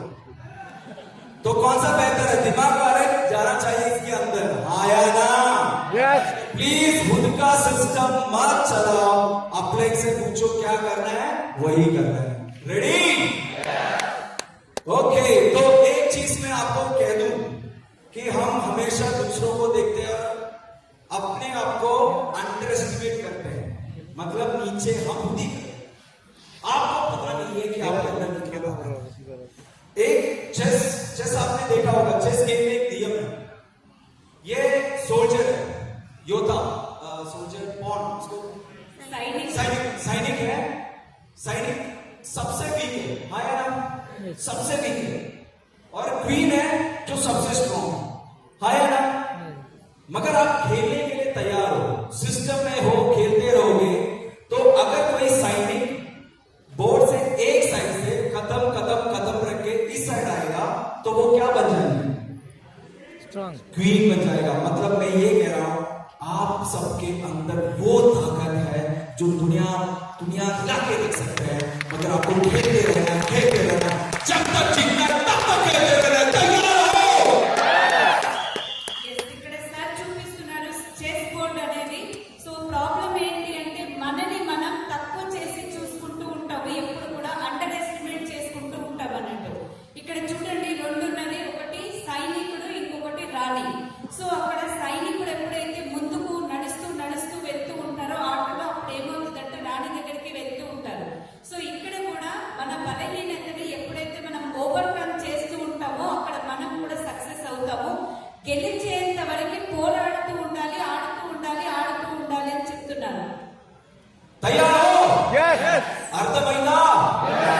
అర్థమైందా? सॉरी అర్థమైందా? ओके सो देखो एक चीज मैं आपको बताऊं कि आपके घर में जो लोग हैं ना, आपके बच्चे, वो आप जितना सोचते हैं उससे भी स्मार्ट है। क्यों? बहुत लोग पेरेंट्स बोलते हैं मैं जो बोलूं मेरे बेटे सुनते नहीं, मेरे बच्चे सुनते नहीं। पता है क्यों? क्योंकि वो आप जो बोलते हैं वो देखते नहीं है, आप जो करते हैं वो देखते हैं। आप क्या बताएंगे? अरे फोन मत देख, ऐसे क्या कर रहा है, टाइम कर रहा है, जिंदगी बर्बाद हो जाएगा तुम्हारा। और क्या करते हो आप? टीवी पे सीरियल देखते हो। Yes, sir. ఇక్కడ చూడండి పిల్లలకి మనం ఏమంటూ ఉంటామంటే ఎక్కువ శాతం ఆ పిల్లలు వినరు వినరు వినరు అంటూ ఉంటారు. కానీ మనం ఏం చేస్తుంటామంటే ఇక్కడ మనం టీవీ చూస్తూ ఉంటాము, పిల్లల్ని ఫోన్ చూడొద్దు అంటారు.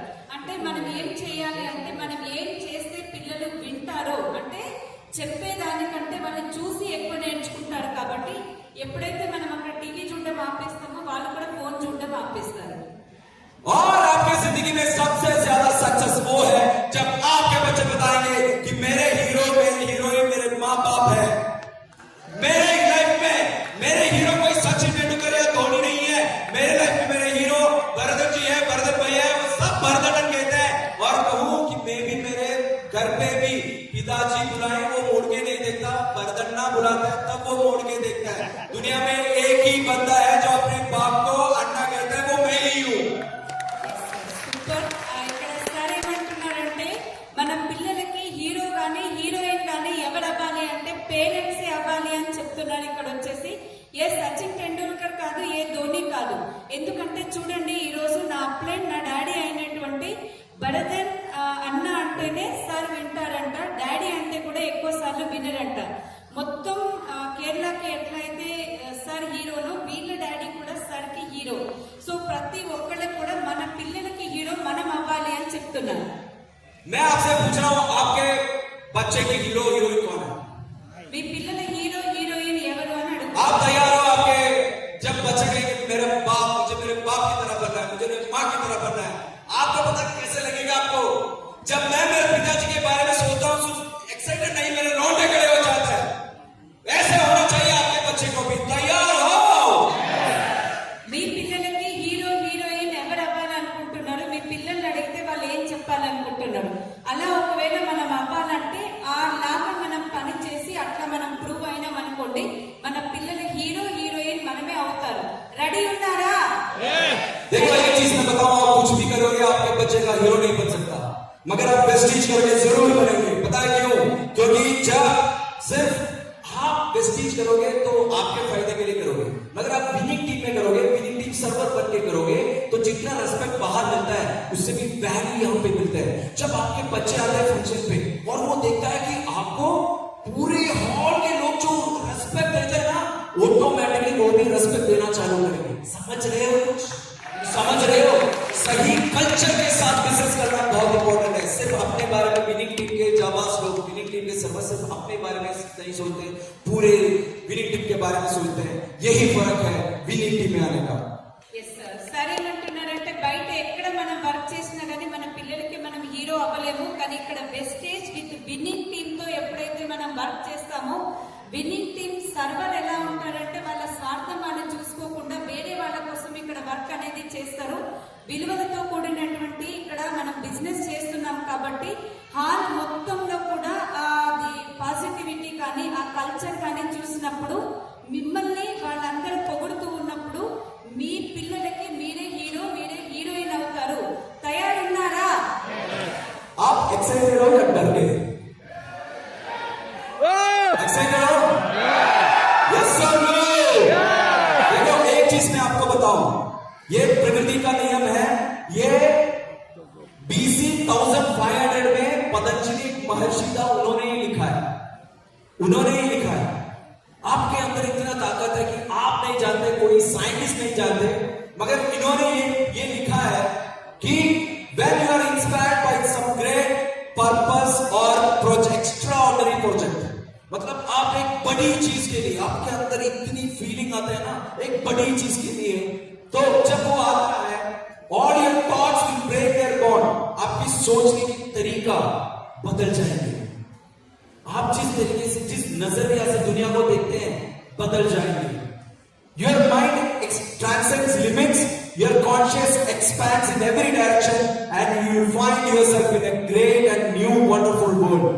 मतलब जब आप बड़ा सोचते हो, काम करने का तरीका, सोचने का तरीका अलग हो जाता है और दुनिया में शक्ति, दुनिया की जो शक्ति है वो आपके लिए काम करना चालू करेगा। शॉर्ट में बता दीजिए, फिर करेंगे। తెలుగులో ఉంది సార్ అక్కడ. हाँ, चलो वो ट्रांसलेट किया, पता नहीं सही है नहीं, आप कर दीजिए। సో ఇక్కడ సార్ ఏమంటున్నారంటే ఏదైనా ఒక వర్క్ అనేది మనం ఒక గొప్ప ఉద్దేశంతో మనం చేసినాం అనుకోండి, ఒక గ్రేట్ ప్రాజెక్ట్ తోటి మనం ఒక ఇన్స్పైర్ చేసినప్పుడు మన ఆలోచన విధానం అనేది మారుతుంది. అండ్ మనకు ఉన్నటువంటి రిస్ట్రిక్షన్స్ అన్ని కూడా మనకి ఆ బంధనాలు ఏదైతే ఉంటుందో అవన్నీ విచ్ఛిన్నమైపోతాయి. పరిమితులన్నీ కూడా వాటిని మనం అధిగమించేటువంటి అవకాశం ఉంటుంది. అండ్ ఇంకొకటి ఏంటి అంటే ఒక మనం అద్భుతమైనటువంటి ప్రపంచంలో, ఇక్కడ మనం ఒక గొప్ప అద్భుతమైనటువంటి ప్రపంచంలో जी, ओके। अरे स्क्रीनशॉट लीजिएगा, आप नेट पे सर्च करें तो भी मिल जाएगा। मगर ये बताओ, ये प्रैक्टिकल में बताओ। देखो, आपने कभी शादी किया? नहीं, बहुत लोग सोच रहे हैं పెళ్లి చేసుకున్నారా అందరూ అడుగుతున్నారు. किया है या फिर आप हाथ उठाने गए जाते हैं? देखो, जब आपका शादी फिक्स हुआ और शादी नहीं हुआ, डेट फिक्स हुआ है, तो उसके बाद आप बाहर निकलते ही आपको हर तरफ से शादी होते हुए देखा जाएगा। आया ना? यस। है ना? जब आपने कोई गाड़ी बुक किया, गाड़ी मिला नहीं, और आप जैसे रास्ते में निकलते हो तो हर जगह पे आपको वो गाड़ी नजर आएगा। आया ना? जैसे आप मुड़ के देखोगे तो भी वहीं पे वही गाड़ी। तो इसका मतलब क्या है? जब आप कुछ चीज आपके अंदर जाते हैं ना, तो अगर वो गाड़ी पीछे है तो भी आपका दिमाग काम करता है, पीछे मुड़ के देख, आप खुद ही मुड़ के देखते हैं। अगर आपके मन में ये आ गया कि मुझे ग्राउंड जाना है, मुझे 1 लाख कमाना है, ये आपने आपके अंदर ठान लिया, तो ऑटोमेटिकली जो लोग हैं आपके सामने आएंगे। मेरे आप उनको बात करेंगे, वो तैयार रहेगा, मगर एक चीज ध्यान दीजिएगा, आपके अंदर वो एक्स्ट्रा ऑर्डिनरी प्रोजेक्ट को करना ही करना है, ऐसा ही सोचना है। तैयार हो? और ये सिर्फ उन्होंने नहीं किया। आप ये चीज बता दीजिए, ये मोहनदास करमचंद गांधी जी, ये कौन है? महात्मा गांधी। महात्मा जी है। वो महात्मा जी कैसे बना? वो देखने के लिए हैंडसम था क्या? नहीं। नहीं। वो बात करते हुए जोश आता था क्या? नहीं। कहीं यूट्यूब में उनका स्पीच सुना? नहीं, कोई रिकॉर्डिंग नहीं है। वो बात करने के लिए नहीं है। क्या उनका 6 पैक था क्या? नहीं। क्या था? वो आदमी ऐसे कैसे बन गया राष्ट्रपिता?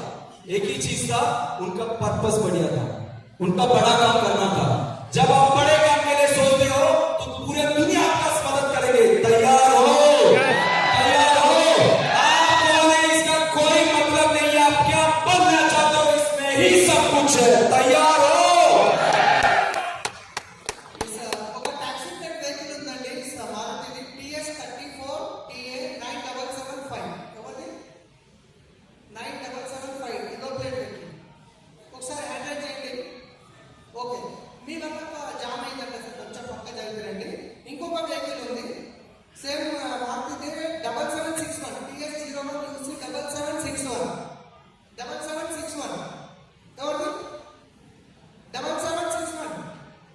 हाथ तो मेरे चाहिए। ఓకే, కొంచెం పక్క పెట్టేసి వచ్చేయండి, అక్కడ జామ్ అయిపోయింది. Okay, so ready? एक और चीज मैं बता के बंद कर रहा हूं। एक चीज समझ लीजिएगा, जब भी हम सोचते हैं कि कुछ किसी को मिलते हैं, हाँ इनका टैलेंट है, इनके पास बहुत कुछ है, इसलिए वो बड़ा बन गया। गलत, गलत। वो बड़ा कैपेबिलिटी है, उनको बड़ा कर सकते इसलिए नहीं, उन्होंने काम बड़ा किया, प्रोसेस। सब कुछ जाने से बड़ा नहीं होता है, करने से होता है, और ज्यादा करोगे तो ज्यादा बड़ा बन सकते हैं। तैयार हो? ఎస్ సార్, చాలా మందికి మనం ఏమంటామంటే అరే వీళ్ళు సక్సెస్ అయినప్పుడు ఏంటి అంటే వీళ్ళకి చాలా టాలెంట్ ఉంది, వీళ్ళు చాలా గ్రేట్ పీపుల్ కాబట్టి తొందరగా సక్సెస్ అయ్యారు, వీళ్ళకి అన్ని తెలుసు కాబట్టి వీళ్ళు తొందరగా సక్సెస్ అయ్యారు అంటారు. సార్ ఏం చెప్తున్నారంటే ఇక్కడ టాలెంట్ ఉండడం కాదు, వర్క్ మనం సీరియస్ గా చేసుకుంటూ వెళ్ళడంతో ఇక్కడ మనకి సక్సెస్ అనేది వస్తుంది. నేను క్రౌన్ వెళ్ళాలి, నేను 1 lakh ప్లస్ ఇన్కమ్ వెళ్ళాలి అనేటువంటి డిసిజన్ ఎప్పుడైతే మనం తీసుకుంటామో, ఎప్పుడైతే మనం ప్రాపర్ వర్క్ అనేది చేసుకుంటూ వెళ్తామో ఆటోమేటిక్ గా మనకి సక్సెస్ వస్తుంది అని చెప్తున్నారు ఇక్కడ. అర్థమైందా? यस सही में अर्थమైందా? समझ में गया? तो कितने लोग डिसाइड किया कि सक्सेस होंगे, सक्सेस होके ही रहेंगे, करेंगे ही करेंगे? तो खड़े हो जाओ. సో ఎంతమంది డిసిజన్ తీసుకున్నారు నేను సక్సెస్ అవుతాను, నేను సక్సెస్ అవ్వాలంటే నేను సక్సెస్ అవుతాను అనేటువంటి డిసిజన్ ఎంతమంది తీసుకున్నారు అని అడుగుతున్నాను. अब आज से आप दुनिया को नहीं देखेंगे, दुनिया आपको देखेंगे. तैयार हो? ఈ రోజు నుండి ప్రపంచం మిమ్మల్ని చూడడం కాదు, మిమ్మల్ని ప్రపంచం చూడాలి, మీరు ప్రపంచాన్ని చూడడం కాదు అంటున్నారు. जो दूसरे वाले बोलेंगे वो आपके कान में नहीं जाएंगे, जो आपके बोलेंगे वही आपके कान में जाएंगे. तैयार हो? ఎవరు ఏది చెప్తే అది మన చెవులోకి వెళ్ళకూడదు, ఏదైతే మనకు అప్లై చెప్తారో అది మాత్రమే మన చెవులోకి వెళ్ళాలి అని చెప్తున్నారు. जब आप ऐसे करेंगे तो सक्सेस होगा. जब सक्सेस होगा तो पहले मन में होगा, फिर एक्शन में होगा. Yes, sir. ఈ విధంగా మనం చేస్తూ వెళ్ళినాం అనుకోండి, ఫస్ట్ మన మనస్సులో అనుకుంటాము, తర్వాత ఆటోమేటిక్ గా మనం అందరం కూడా సక్సెస్ అవుతాము. जब आप किसी से पूछे, किसी ने आपके पूछा कि बिजनेस कैसे चल रहा है, आपको ये नहीं सोचना है यार क्या होगा. नहीं, आपको खुद ये बताना, क्योंकि जब आप बात करते हो पहले आप सुनते हैं, उसके बाद दूसरा बंदा. तो आप किसी कोई भी कुछ भी पूछा तो आपको बोल रहा है बढ़िया चल रहा है. लोग ऐसे नहीं सोच रहे, लोग ज्वाइन नहीं कर रहे हैं. बहुत लोग ज्वाइन कर रहे हैं, मेरा बिजनेस एकदम बढ़िया चल रहा है.